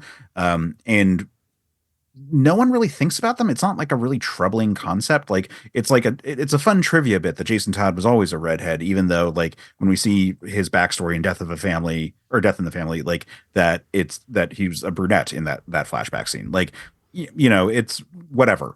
And I think that the Hypertime / Morrisonian kind of view of continuity, like it's fine. You can integrate them both.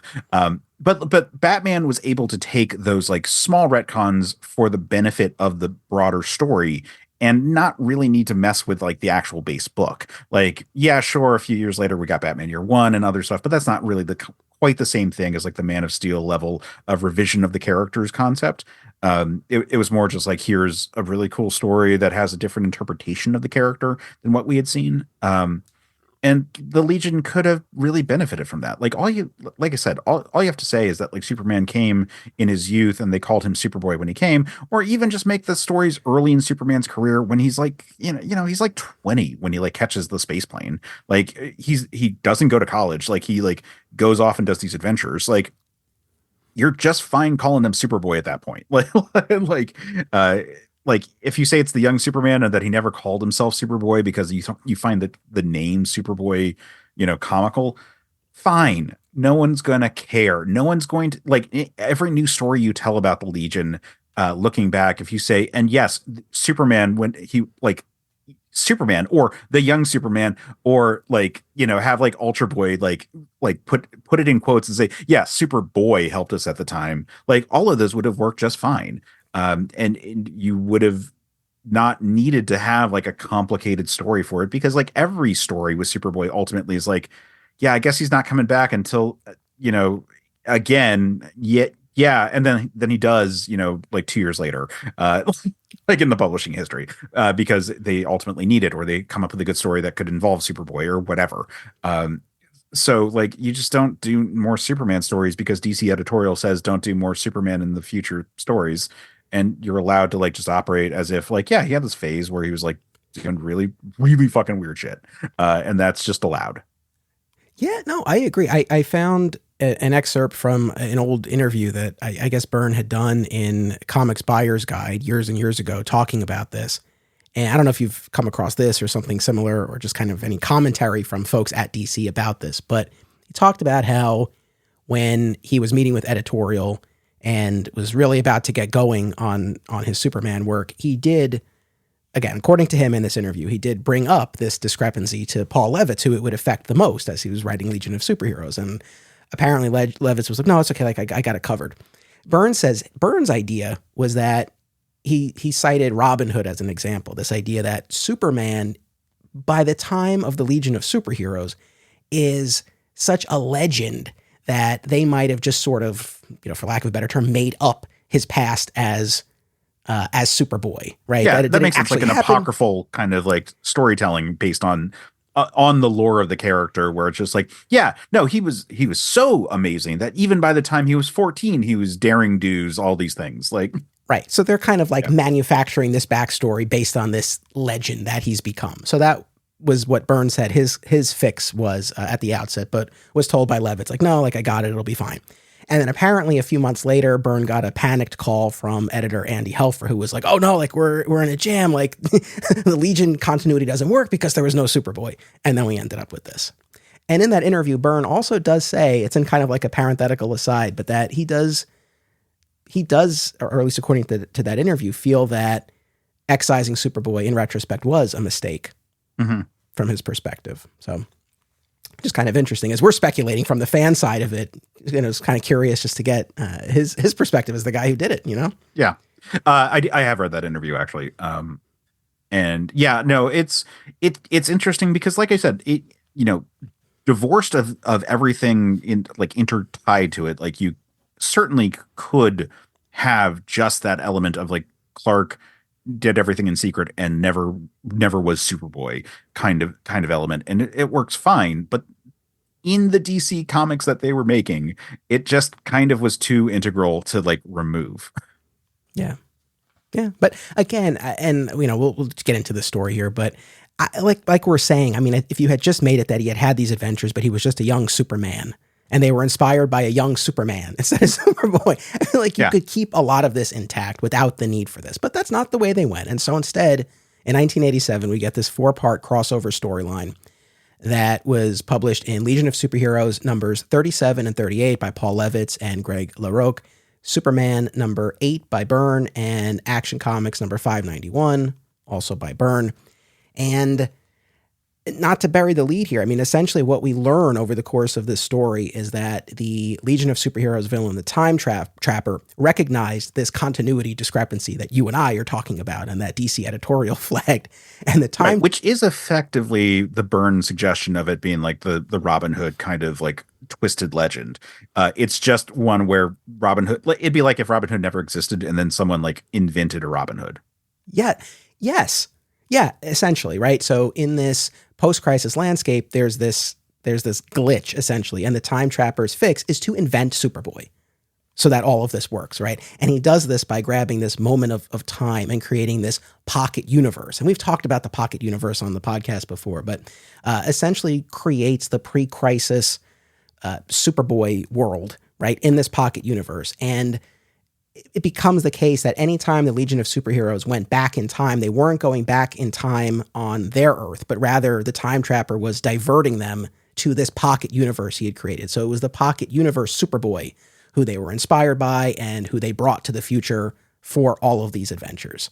And I mean, we'll get more specifically into the story, but I guess as a fix, broad strokes, does it work well enough for you? So it's weird in a way that I do really like from a standpoint of you're just not allowed to have Superboy be a thing anymore.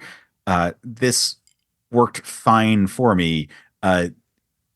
So I think I have a softer spot than most, but from the standpoint of just being an insane kind of explanation for a thing, and especially an insane explanation for the adventures of a character we had been following. Like, if you are a fan of Superboy specifically, saying like, oh, but that Superboy was always a creation of the Time Trapper and it was just a simulation that he was like putting together or something to that effect. I could see how you would be like kind of upset about that sort of diversion.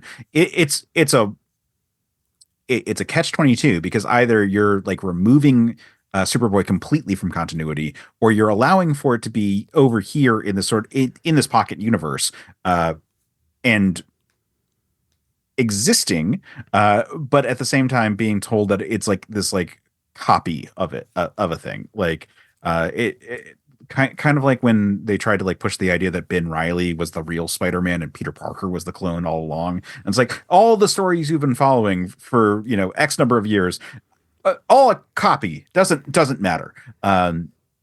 Which like some people are going to be fine with, some people are going to sort of just jive with the fact that like, no, those were Peter Parker's adventures and these are Ben Reilly's adventures, and not care about the copy part. But here is one where like, if you're a fan of Superboy, this isn't the tribute that you think it is. Okay. I think you hit the nail on the head there. So this is the first time I ever read this story.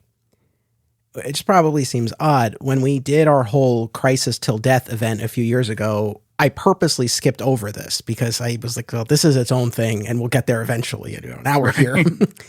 And I feel like maybe there was a point in time in my fandom where this story could have worked for me, but I feel like I just missed the boat on this because now I'm enough of a Superboy fan where I don't really find this, exactly to your point. I don't feel like this is the tribute to the character that maybe it was intended to be. And now having the knowledge of and the affinity for this chapter in the character's history, yeah, this leaves a bit to be desired. I mean, if I had read this before the Superboy deep dive, it probably still would have left me cold because all the references would have gone over my head. So I don't know that there was a point that this would have really worked for me. Here's where it works, because this is where it worked for me initially, which was coming at Superman from the perspective of a fan of the 90s reboot Superman period, like coming in without the depth of knowledge that I initially had, because I dug into DC Comics in large part because, we were saying off mic before we started, in large part because of the 90s Superboy. Like that was a character that I was really interested in because I was, pretty young at the time. I think about like 10 or 11. And like, I had been a Marvel fan. I'd been reading Spider-Man and I was like, oh, a teen Superman. This is cool. And I was a fan of like the Superboy TV show. I was a fan of the Superman like movies. But I hadn't been a comic reader at that point for like DC stuff. And so I dug into Superboy first, and then that led me to read the Death and Return of Superman stuff, because that was the introduction of Superboy. And that got me into Triangle era Superman, and then like going backwards, reading up on like Byrne stuff. And so for me, this was my gateway into the Silver Age. Like this was how I first really experienced like Superboy as he was here. The idea that there was multiple types of kryptonite, having Krypto the Superdog. This was my first time seeing Krypto. This was my first time seeing those kryptonites. And so for me, this was like, oh, cool. There was this like other story. And this is the world where that was on. Now, at the time I only read the issues that were the Action Comics and the Superman issues. I hadn't read the Legion issues, so I didn't know he died right after this. And so the idea that this was sort of like, well, yeah, this is Superman meeting a young version of like the Earth One Superman, like, and like allowing for a scenario. And I heard that he died, and I was like, oh, well, that's probably interesting. And I get why they were doing it, because by the time I found out he died, I understood everything about the crisis and all that.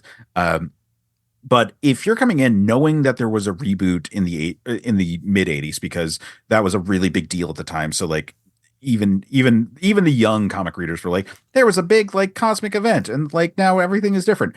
And because they referenced it all the time in Superman books, and like getting into Superman in that period, this is a way to like look back and be like, oh, this was a fond period of cool stuff, even if it was not the modern, like the modern edgy, cool, blah, blah, blah, like that the 80s and 90s was like kind of pushing of like, we're not your daddy's comics fanboys era, like of DC Comics. So like that's a perspective that works. Yeah, fair enough.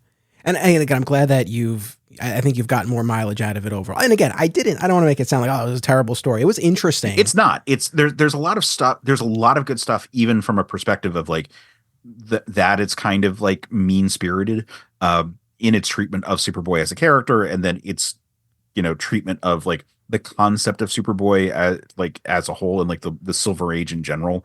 Like the worst you can say about the Byrne era is when it is trashing the Silver Age Superman, and this is a pretty big arc that does that. I think what I kept coming back to as I was reading it, it felt artificial to me because it was. Right, because it was this specific world that was created in order to fix this hole in the continuity. And that's to me what it kind of read as. I mean, even when we get to, and we could talk more specifically about it, but when we get to the Pocket Universe Superboy's death in the climax, it does pack some punch. I won't say that I was left totally cold by it, but at the same time, it didn't have the resonance for me that I wanted it to. Although in fairness, I think part of that was probably because he ends up drawing his last breath in the future and is buried and mourned in the future with the Legion, as opposed to in Smallville with all the people there. And I think that might have allowed me to kind of get a little bit more out of it had they gone the other way. But in any event, again, this is the story that we're working with here. And one other, I guess, big picture question I have for you. When we talk about this transition from pre-crisis to post-crisis, of course, famously, we have the Alan Moore, Whatever Happened to the Man of Tomorrow story, this 2-part farewell to the pre-crisis iteration of Superman. And that really runs the gamut, and it does touch on his time as Superboy and elements from that. I mean, it really is pretty all-encompassing. But still, it is a Superman story. Do you look at the greatest hero of them all as something akin to like a swan song for the pre-crisis Superboy, even though it's not literally the pre-crisis Superboy, but effectively it is? Does it function for you in that way at all? Yeah, it does, because I was going to say, before you ask this question, I was going to say we should also like try to approach this from the perspective of the Legion of Superheroes fan. And so if you are a fan of strictly the Legion of Superheroes and you're reading that book, this does serve as a send-off to the character.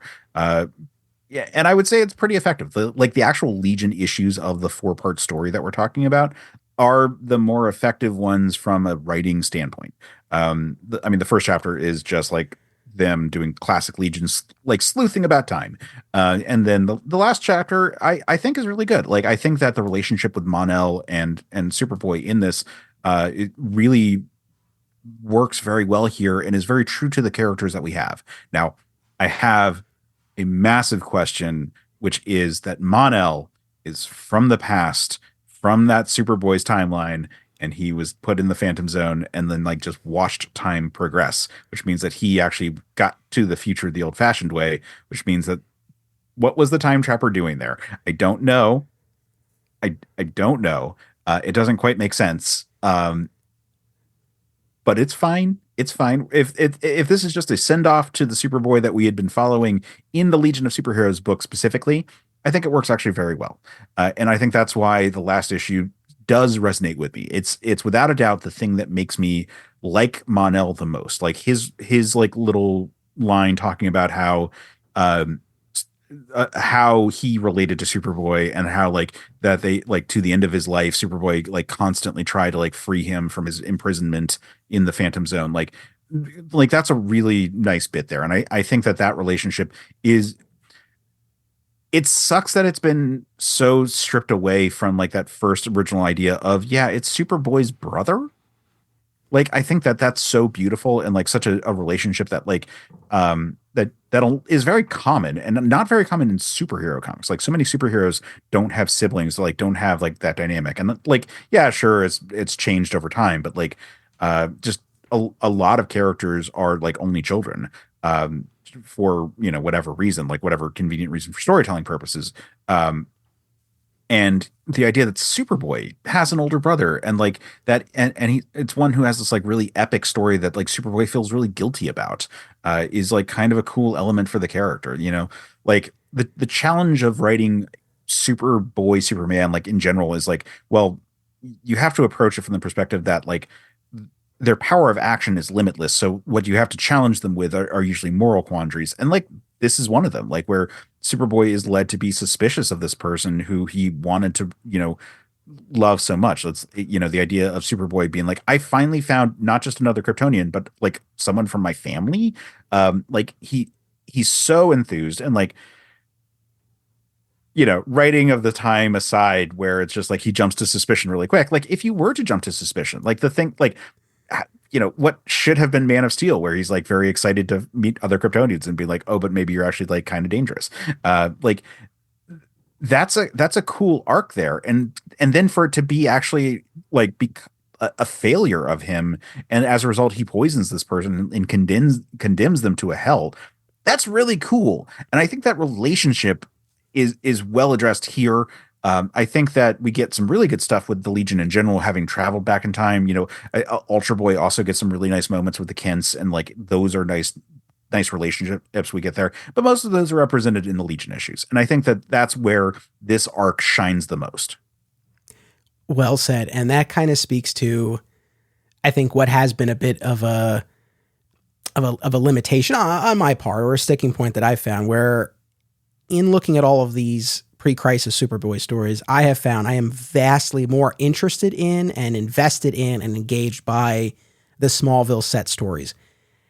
This is not a knock on those Bronze Age Superboy and the Legion of Superheroes issues, but when we covered those, I was treading water with those, because the Legion concept, I like them more in concept than in execution, I think. And either way, for better or worse, I was coming at those stories from the perspective of, we're covering Superboy and I'm reading Superboys, but they're not Superboy stories. They're Legion stories that he's a part of.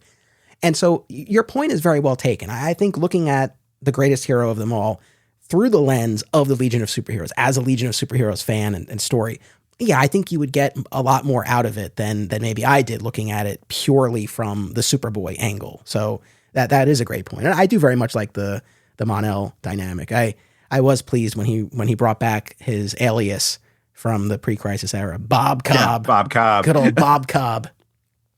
But in any event, kind of looking at this 4-part story, we have a few major beats here that we can kind of talk through, and I think that'll carry us through our conversation here. So in the first part of the story, you have Cosmic Boy recently returned to the future. He had a 4-part miniseries, which I have not read, but it is referenced here. And I guess while he was in the present day DCU in that miniseries, he recognized that the timeline was changed. And what I gathered from this is that they take it to be a result of the machinations of the Time Trapper and decide to take the fight to the Time Trapper at the end of time. But while they are traveling through time, they get diverted and they end up in the past in the Smallville of this pocket universe. But of course, they don't realize where they are, and they're confused because their understanding now is that in this revised timeline, Clark was never Superboy. Yet they end up in the Smallville they know, right? That's the pre-crisis Smallville that has the look and feel of the town. You've got Chief Parker, the Kent General Store, all the tropes and the trappings of that. And so that first issue is very much the sign. That. Yes.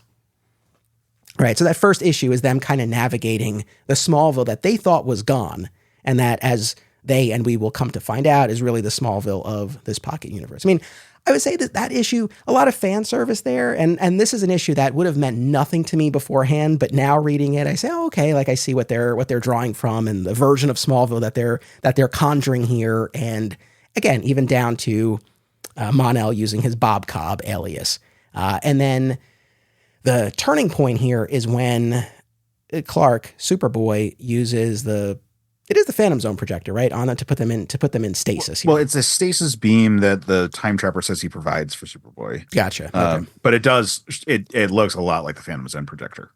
But so he turns on the contingent of them who went into town, and you have Pete Ross, the ever loyal Pete Ross, who, as we've been talking about in all of these episodes, right, in these pre-crisis stories, he knows Clark's secret. He doesn't share it. He just helps him wherever he can. And so he delivers this message, this warning to the remaining Legionnaires who are outside of time.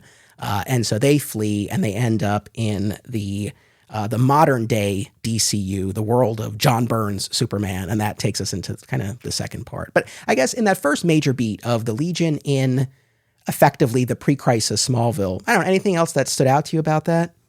I mean, it's fun to see the relationship with, especially like Ultra Boy and Mon-El with the Kents, and it's fun to see how Pete Ross is able to manipulate things in order to assist them. Like this is a fun issue playing with like the most stereotypical of dynamics for everything. Like you said, it's very fan servicey, which for me, more so with the Byrne books, because those are the ones I actually read as a kid, made me want to investigate more about this period and understand more about it all, because it was like enough to, like, it's very on the nose in such a way that I would find it difficult for you not to understand that it's fan service.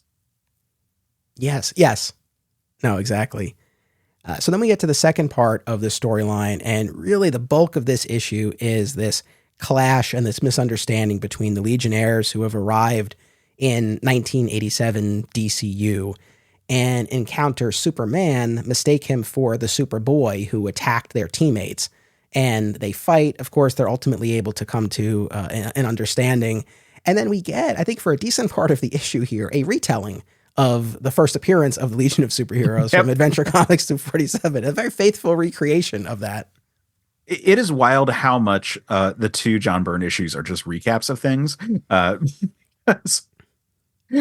Because like you said, in this issue, it's that, and then, we'll get more recapping going on.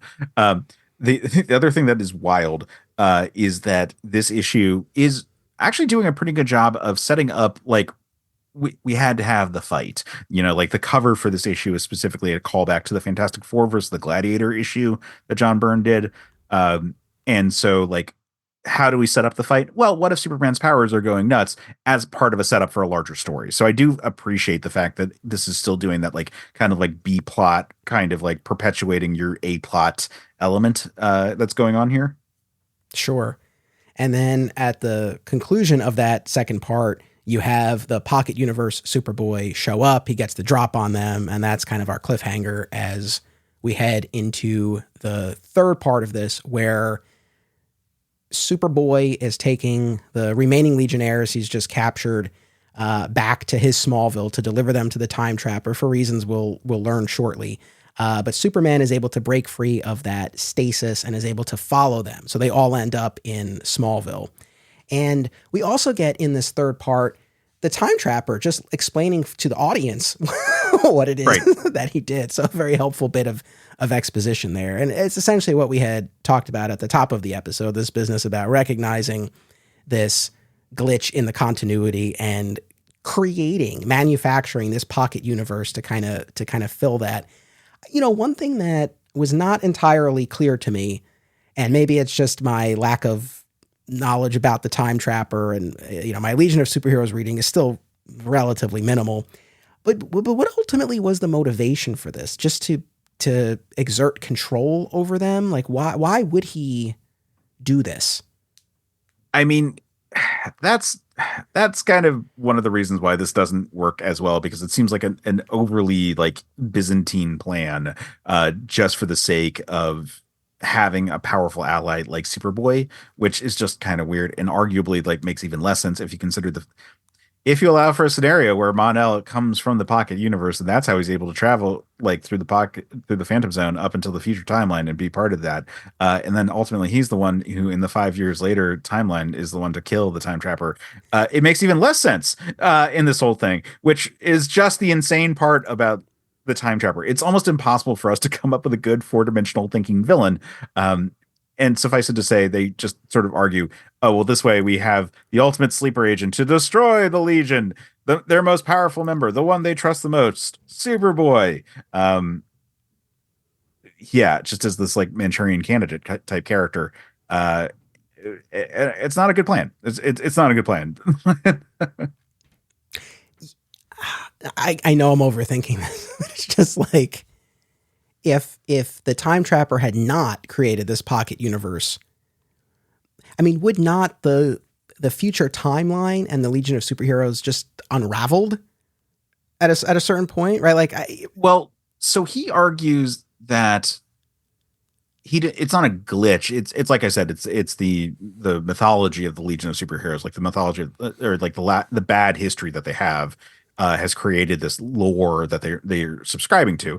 Now, yes, in the grander scheme of things, it would have unraveled because all of a sudden all these adventures wouldn't have happened. They would have traveled back in time and then met Superman or just met young Clark Kent, whatever it is to say. And so, like, yeah, sure. Like, from the standpoint of, like, 1986, it would have unraveled. But from the standpoint of, like, when the Legion was created, like 52, 53, something like that. 58. 58. Is Yeah. that late? Okay. So 58. So from 1958's perspective on Legion of Superheroes, like, no, it wouldn't have unraveled. They would just have traveled back in time, and it would have just met Superman, or they would have met young Clark Kent. And and then they would have learned, well, our history isn't perfect and we can't really trust any of that. One could like roll out conjecture.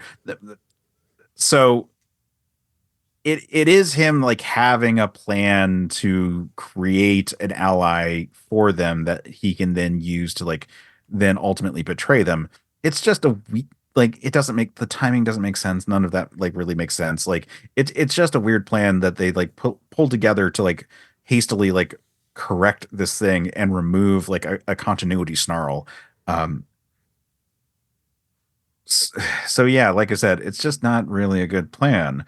But it does at least work for the purposes of explaining what they're trying to do. No, totally. And I don't, I don't ask to, to just try to poke holes in this for no reason, but it's just like, as I'm reading it, I guess what I kept coming back to. There's some big holes, like 3 pages later, like we get the crypto plan, which is also just a terrible plan. It's like, well, what if I just expose myself to radiation that I know is going to do just terrible things to me? As his plan. So the book has a lot of like convenient poor planning. Yeah. No, I mean, I guess what I just kept coming back to as I was reading it was, it just felt like the time trapper was actually being helpful for a sinister purpose that ultimately felt pretty nebulous, I guess is what I kept coming back to. But in any event, I guess the meat of this third part is the clash between Superman and Superboy, right? Superman has the experience. Superboy has the raw power. There's also, it's a small moment, but you do get a bit where Superman is walking through Smallville and he's like, oh, it's like what an idealized version of what people think a small town is, right? Kind of, I guess, setting up that contrast between the Smallville that he knows and that the modern readers have experienced versus what had been depicted pre-crisis. I mean, I feel like this was an angle that could have been explored more. Kind of more of this distinction between this pre-crisis Superboy and the post-crisis Superman, the fact that this Superman had never been Superboy. I mean, I don't know exactly what it would have looked like, but I just feel like that contrast, I don't know, maybe there could have been something there. Although if it's done for the purpose of showing why Superboy is not a valid concept, I don't know that I would have liked that so much, but I don't know. I feel like there's something more that could have been mined here. Yeah, like it's a really meaningful hug between the two of them when at the end of the story here. That is, like yes. it feels really good here, and it's one that you wish you got more of. It kind of feels like Earth 1, Earth 2 Superman pre-crisis, like where there's an element of like this elder statesman kind of like able to be a big brother. Like I think that is a cool area that could have been explored more. Instead, this is a very quick explanation of like, well, this Smallville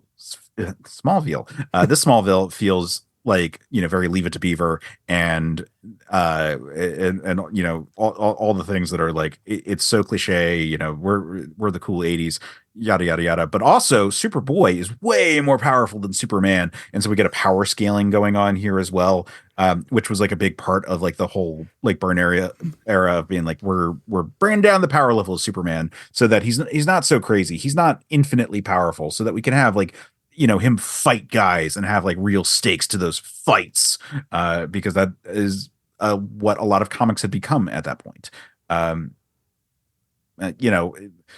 Like they needed to establish that Superman couldn't freely time travel under his own power. Like that is an important story breaking power that the pre-crisis one had. They needed to establish that like the infinite speed of Superman pre-crisis was not in play anymore. The strength, who cares? He's the strongest person around in any given iteration, so it doesn't really matter like beyond that point. But they needed to at least like get the real like story breaking powers off the board, and like this was a really good way to be like, just in case you hadn't picked up on it, Superman can't do these things that he used to be able to do, which it's difficult to say that he can't do it if he never tries to do it. And so like here we are to prove why. Right. Yeah. And again, that hug is a great moment between them where essentially over the course of the battle, Superman clocks that Superboy's heart isn't really in it. The fact that Superman was able to shake off that stasis from the end of the previous issue surprisingly easily. The fact that Superboy is pretty quick to throw in the towel when Krypto's gold kryptonite gambit fails through Krypto's own shortcomings. And the fact, as we all come to learn, that the kryptonite of this pocket universe does not affect Superman. And just as a side note, we've talked about it, and just to kind of give a little hint of the future, we're going to talk about it again. But this pocket universe, of course, that's introduced here will play out later in subsequent Byrne stories. So there's an important setup here. But again, Superman's realizing Superboy's heart isn't really in this, and it does lead to that embrace between the two of them. And the fact that Superman had that meeting with the Jonathan and Martha of this world, and says, like, if you're Jonathan and Martha or anything like mine, like, I know they instilled you with these values. And so there's this kind of understanding between the two of them. So yeah, I like that moment was great. And we also, I think it's in this issue where we learn why Superboy is doing this. It's either this one or the next one, but essentially the Time Trapper saved the pocket universe from the devastation of the crisis through this device that he bestows to this pocket universe in exchange for Superboy doing his bidding to deliver the Legionnaires to him. And Superboy goes along with this to save his world, though he, of course, because he's Superboy, doesn't plan to actually fully deliver on this, but is hoping that he can get the drop on Time Trapper at some point. But so this is where it's kind of all laid out, and we get this understanding between the two of them before they drop Superman off back in his time. So he's not even there for the climax of the story. So yeah, that part's perpetually insane to me. But yeah, like having the Time Trapper like blackmail Superboy into being his of his like a servant of him, I think makes enough sense. And it's nice to see Superboy like try to like figure out a way to like work around the whole situation. It does get back into the whole like Time Trapper seems like omnipotent. Like, how does anyone beat him in this? Yes. Yeah, no, that's a fair question. And then in the fourth and final chapter of the storyline, our big climax here, after Superman has been deposited back in 1987, our DCU, the team goes... Because he was too important to the time stream to participate. Yep. So then Superboy and the Legionnaires, they go back to the Smallville of the Pocket Universe. And, this is where essentially we have this final showdown here. And what it ultimately comes down to is Superboy, in order to kind of keep this machine operational, kind of plugs himself into it in order to channel the energies needed to keep the machine functioning, to keep the pocket universe alive. But it really takes a toll on him. And it does lead to what, to me, other than the hug between Superman and Superboy, the most emotionally resonant moment that really just hit me, where Jonathan and Martha on the streets of Smallville, right? I think it's Martha who cries out or expresses some kind of concern, and Jonathan's like, no, don't let him, don't say anything. Like, he might hear us, right? And like, we don't want him to hear us, and he needs to focus and do what he needs to do. And so for the parents who want nothing more than to cry out for their son, to find their son, to kind of keep quiet so that he can do what he needs to do, and so that he wouldn't be burdened by their concern in that moment, that to me was really powerful. That's why I say, and again, I know for looking at this as a Legion story, it does what it needs to do. For me, had Superboy's final moments been on the streets of Smallville with Jonathan and Martha and Lana and Pete and everyone there, I think that would have landed better for me. But that's not what we get. Instead, with his last bit of energy, Superboy brings the remaining Legionnaires in the time bubble back to their time. He essentially needs to make sure that the Time Trapper won't intervene. So he kind of like pushes the time bubble through and then breathes his last in the future, and they bury him. They have this whole service for him. And that's the greatest hero of them all. Yeah, it's certainly a Legion story about the Superboy of the Legion of Superheroes. Like, it's his death from the perspective of being an issue of the Legion. Like, I mean, I have to continue to like praise the interaction between him and Mon-El. I think that's a really like touching bit right there. But that is a really touching bit to a Legion of Superheroes fan and not to a Superboy fan. Like that is the perspective difference there. It is interesting thinking about this as being an issue that comes out, like 6 years before the death of Superman.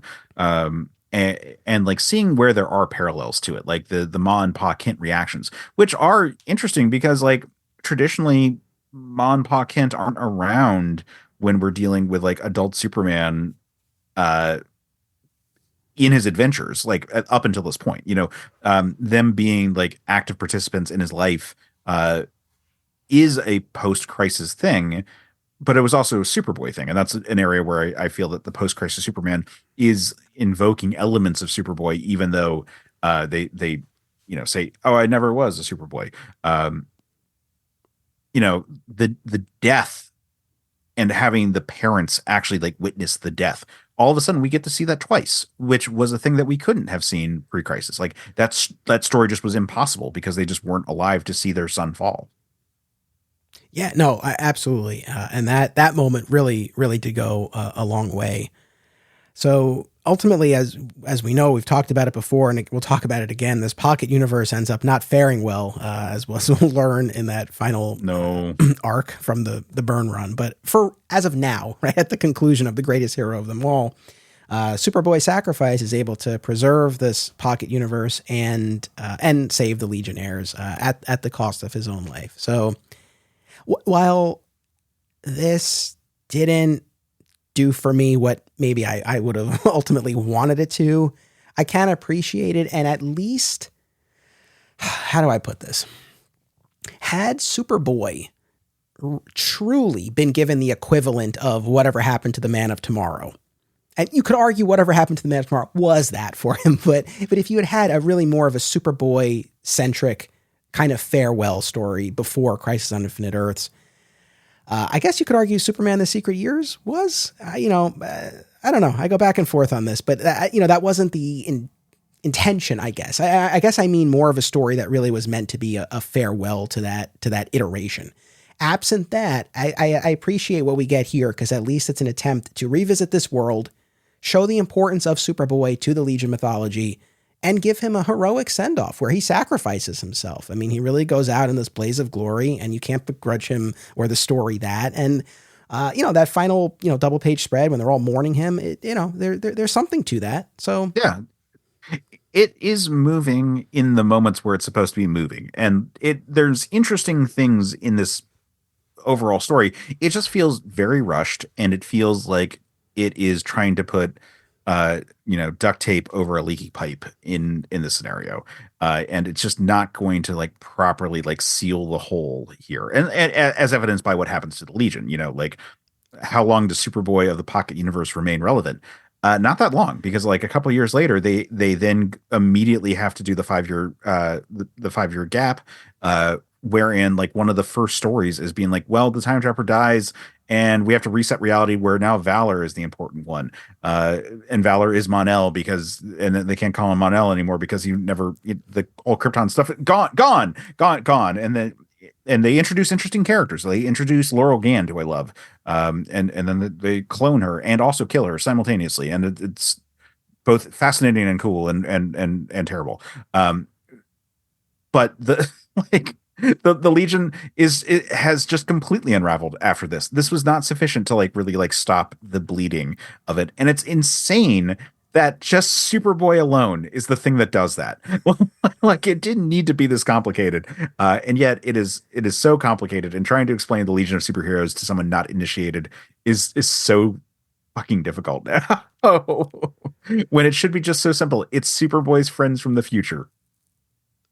Yeah. I don't know if I ever have a full on Legion of Superheroes, podcast event in me, because I love my events. I love mapping out the episodes and tracking these concepts and characters over time. But I don't know. I just don't know that I have it in me for whatever reason.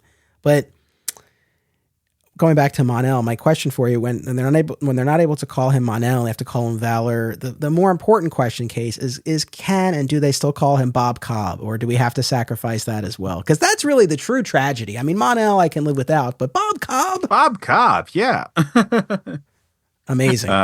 What's sad is that they don't just like go ahead and call him Hal Carr so that he could be the reference to like the Golden Age version of the same character. Yes. That would have been like amazing. Instead it's like Monel. And they're like, it's the Martian word for wanderer or alone or something like that.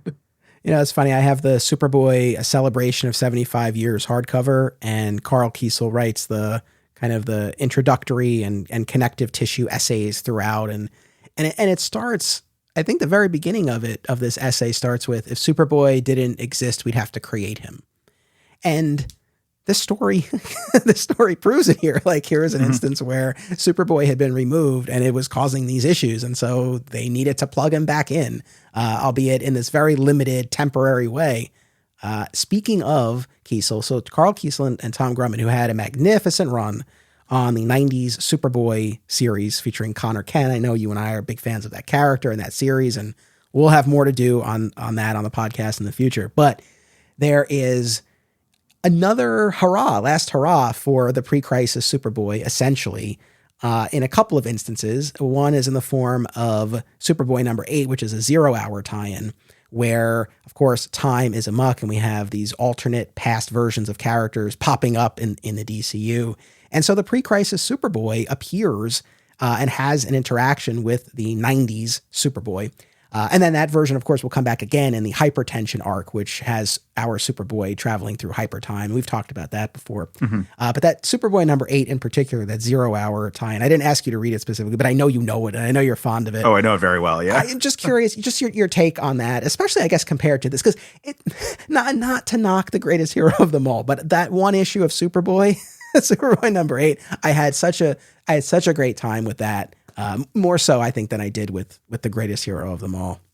Yeah, I mean, like, again, that's coming from the perspective of like, okay, this is our modern Superboy, and like, let's like take a mirror and compare it, like see how the original Superboy reflects on it and like lines up the details. Like, this is where Crypto is like becoming now a permanent part. I think actually this is the issue where they confirm that Crypto is coming back to live with them in Hawaii. Yes. And so like, okay, so there we go. We've got Crypto there. We start to like show off the elements of like, okay, we compare them where it's like, okay, Superman with Superboy, the secret identity stuff, like, we play with the timeline weirdness of Superboy's reality anyway. I love that issue so much. I think that it does the biggest job required, which is it does a perfect job of comparing what the modern Superboy's deal is with what the classic Superboy's deal is, which is like, I have to assume that issue was a particularly high purchased issue relative to other books in the Superboy run at that point. Like, I know for me, it's the first one I picked up.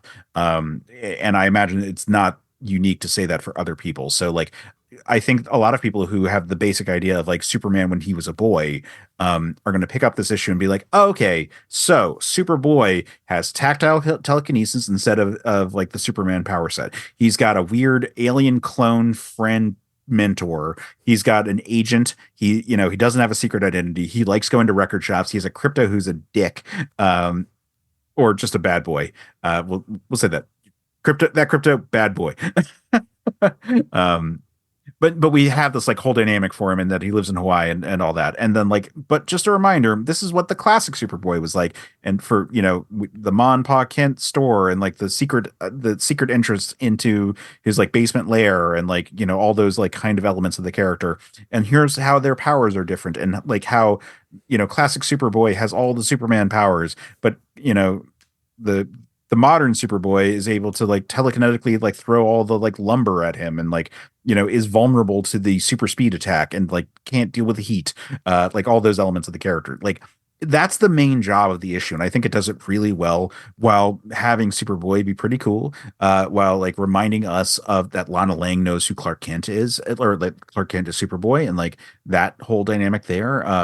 Having just beautifully drawn interaction between these two characters. Like, Tom Grummett is the true successor to Kurt Swan, in my opinion, and that like Superboy, just like both Superboys, but like Silver Age Superboy looks so good when he like shows up. It's such a like because there's always the issue of like classic Superboy looking too much like Superman, because like comic artists are limited and are only able to reflect so much.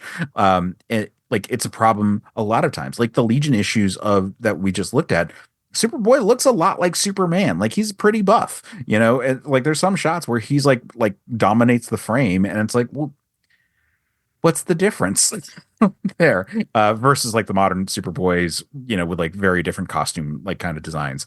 So I think the issue does a really good job, and it like plugs you in without really requiring you to know too much about all the other appearances of this character. It's just like, oh, he snapped in out of time, and like that's fine. Yeah, it's funny. I couldn't agree more, really, with all of that, especially Tom Grummett. I think one of the underrated artists. It's funny because I posted on X a screenshot of the panel from Superboy #8 where Clark Superboy punches out, quote unquote, hours. This is getting jumbled now because my affinity for Clark Superboy has grown, but 90s Superboy, and it says, "You're not Superboy." And I posted that and I said, Tom Grummett's so underrated. Rarely does a post of mine on social media go as viral as this one has. I was like, if only the posts when I'm like, hey, we have a new episode would reach as many people, something like this. But I love that people agree. I think that's the secret. You just need to have Tom Grummett artwork in every one of your posts of new episodes. Lesson learned. But no, I mean, people seem to echo that sentiment, which was great. I've loved his stuff forever. And, I kind of like when I think about, when I think about the character and the visual representation, that era, of course, is so formative for me. And you always think about the Dan Jurgens imagery, but like Grummett is right there for me. So it's so clean. Yeah. Like, I think that's all of the line work is just like so like aesthetically like pretty, in a way. It's just pleasing to the eye. Yeah. And your point is well taken. I totally appreciate how Superboy #8 and the greatest hero of them all had very different mandates in terms of what they were trying to accomplish. But the Superboy #8, two things I really liked about it. One was that Clark Superboy had his own journey there where he's been plopped into the modern DCU, and through 0 hour time shenanigans, he's essentially able to manifest the tunnel under the Kent home, right? And the old malt shop downtown. But it's still the modern DCU. So he runs into Lana, and she's older and she's married to Pete Ross. And it's just like, this is such a shock to his system there. And you kind of see him reeling from that. And to your point about the contrast between the two of them, there's a great panel where Clark is kind of pummeling Connor, even though he's not Connor yet, I know. And he's like, get a job, get a haircut.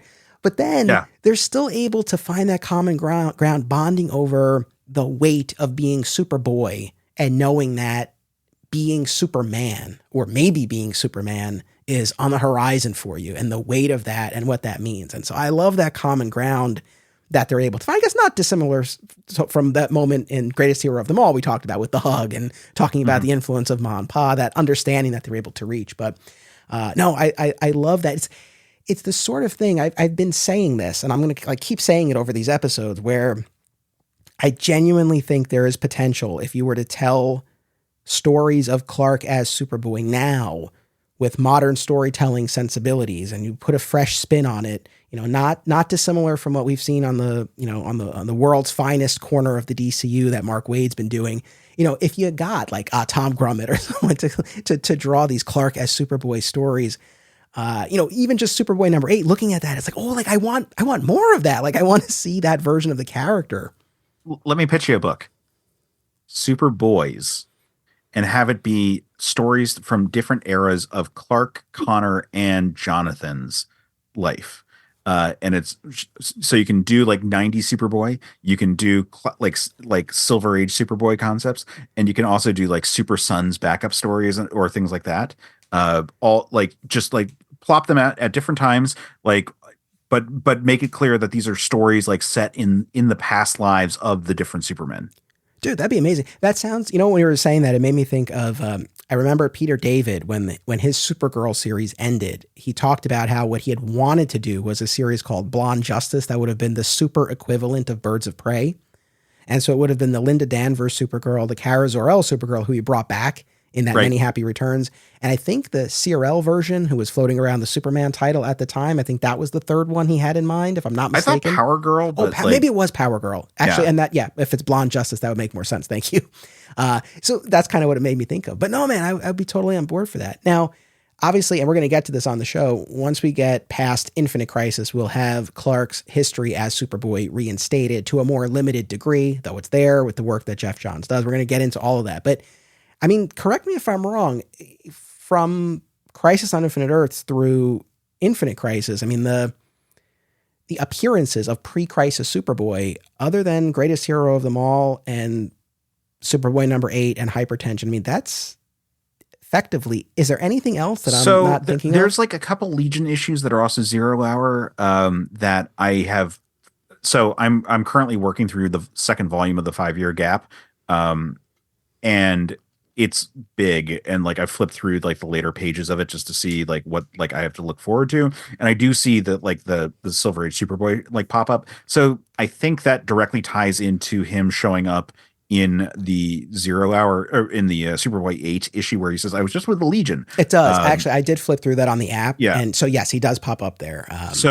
But I, like I said, I actually haven't gotten to that point yet in my read of the 5 years later period. So I don't know how big of a part he is in that.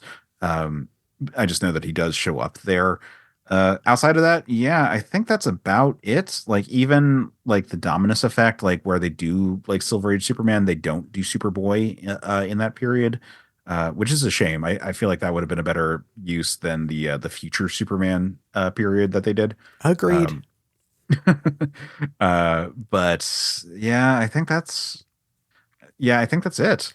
Audience, if we're missing anything, let us know. But I think that, I mean, maybe there's some other fleeting appearance, but I think this is really it. So that's kind of why I wanted to talk about all of these together. And I appreciate you taking the time and sharing your insight. I know you've covered this on your podcast before. I appreciate you taking another look at it and talking about it again. I'm really happy to, because it is a weird book that I am extremely nostalgic for.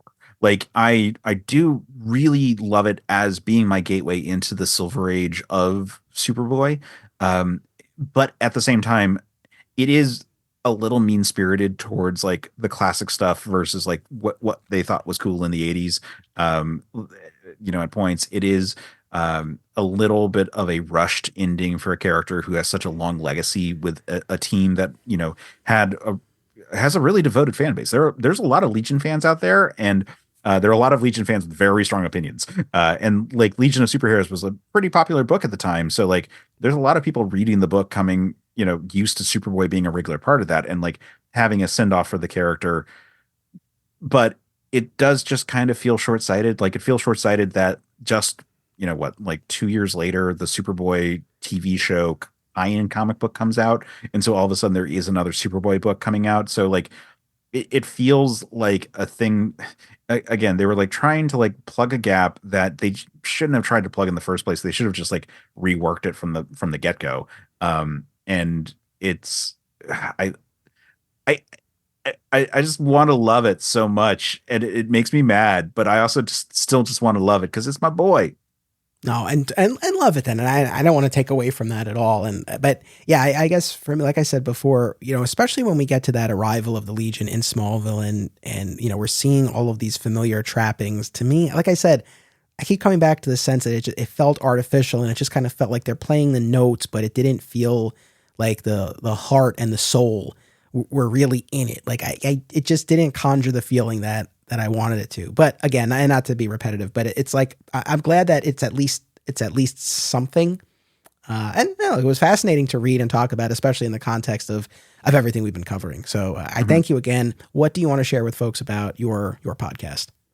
Sure. So as you referenced, I am a host of the Men of Steel podcast, which is another Superman podcast that out there. So, all of us fans of The Last Son of Krypton unite in that regard. We cover things from the perspective of Superman and Superman adjacent topics that sort of interest us. So we'll look at like individual stories, we'll look at movies, we'll look at things that are related to Superman, but not actually Superman. So like we'll talk about like The Boys or like Invincible or things like that. Because we're talking about the metaphor of Superman, like the power fantasy that's involved in like what's appealing about the characters. So you can find that wherever you get podcasts. Again, it's Men of Steel as opposed to Man of Steel. And that's the most relevant one to the Venn diagram of our fans. Outside of that, I also host another Pass podcast, which is a movie analysis show where we speculate about what could have been done at the time of production to make a movie that we find fascinating but flawed just a little bit better. And then every 5 episodes, we look at a movie that actually did the work behind the scenes to overcome a troubled backstory. So, for example, we started the show doing the Star Wars prequels, where it's like, all right, you're working on Revenge of the Sith, but the first two came out. What do you do to stick the landing?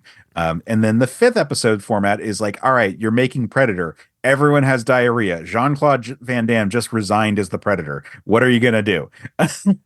Like, so those kind of scenarios, and like the Predator is one where like, well, they pulled out all the stops and made a really good movie. In the case of like Revenge of the Sith, it's, well, now we have to pull out the stops and figure out how we could have made a good movie. So those are the two main things. You can find those wherever you get your podcasts. You can find me on all the socials at Case Aiken, except for Instagram, where I'm holding on to my AIM screen name from high school for dear life. So you can find me there at Quetzalcoatl5, which is because I am pretentious both now and then, and was really into mythology and the Legion of Superheroes. So it's Quetzalcoatl, like the Aztec deity, and 5, like Brainiac 5. And there you go. That's where you can find me. Awesome. Well, thank you, Case. My thanks once again to Rob, who joined me for the first part of this episode. Audience, I always appreciate you tuning in. Do not miss next week's episode. It is my big interview with Superboy TV actor GERARD CHRISTOPHER. You don't want to miss it. Until then, as always, it's about what you do. It's about action. We are an affiliate of BCW Supplies, so the next time you need to restock on comic book bags, boards, boxes, and more, be sure to use promo code FSP to save 10% on your order. That's FSP for Flat Squirrel Productions. It helps support the show too. Thank you. Be sure to check out our sister podcast series, Another Exciting Episode in the Adventures of Superman, an episode-by-episode breakdown of the classic George Reeves television show, available wherever you get podcasts. Please join us on social media, become a patron, and subscribe, rate, and review today. Links are in the show notes. Thank you all.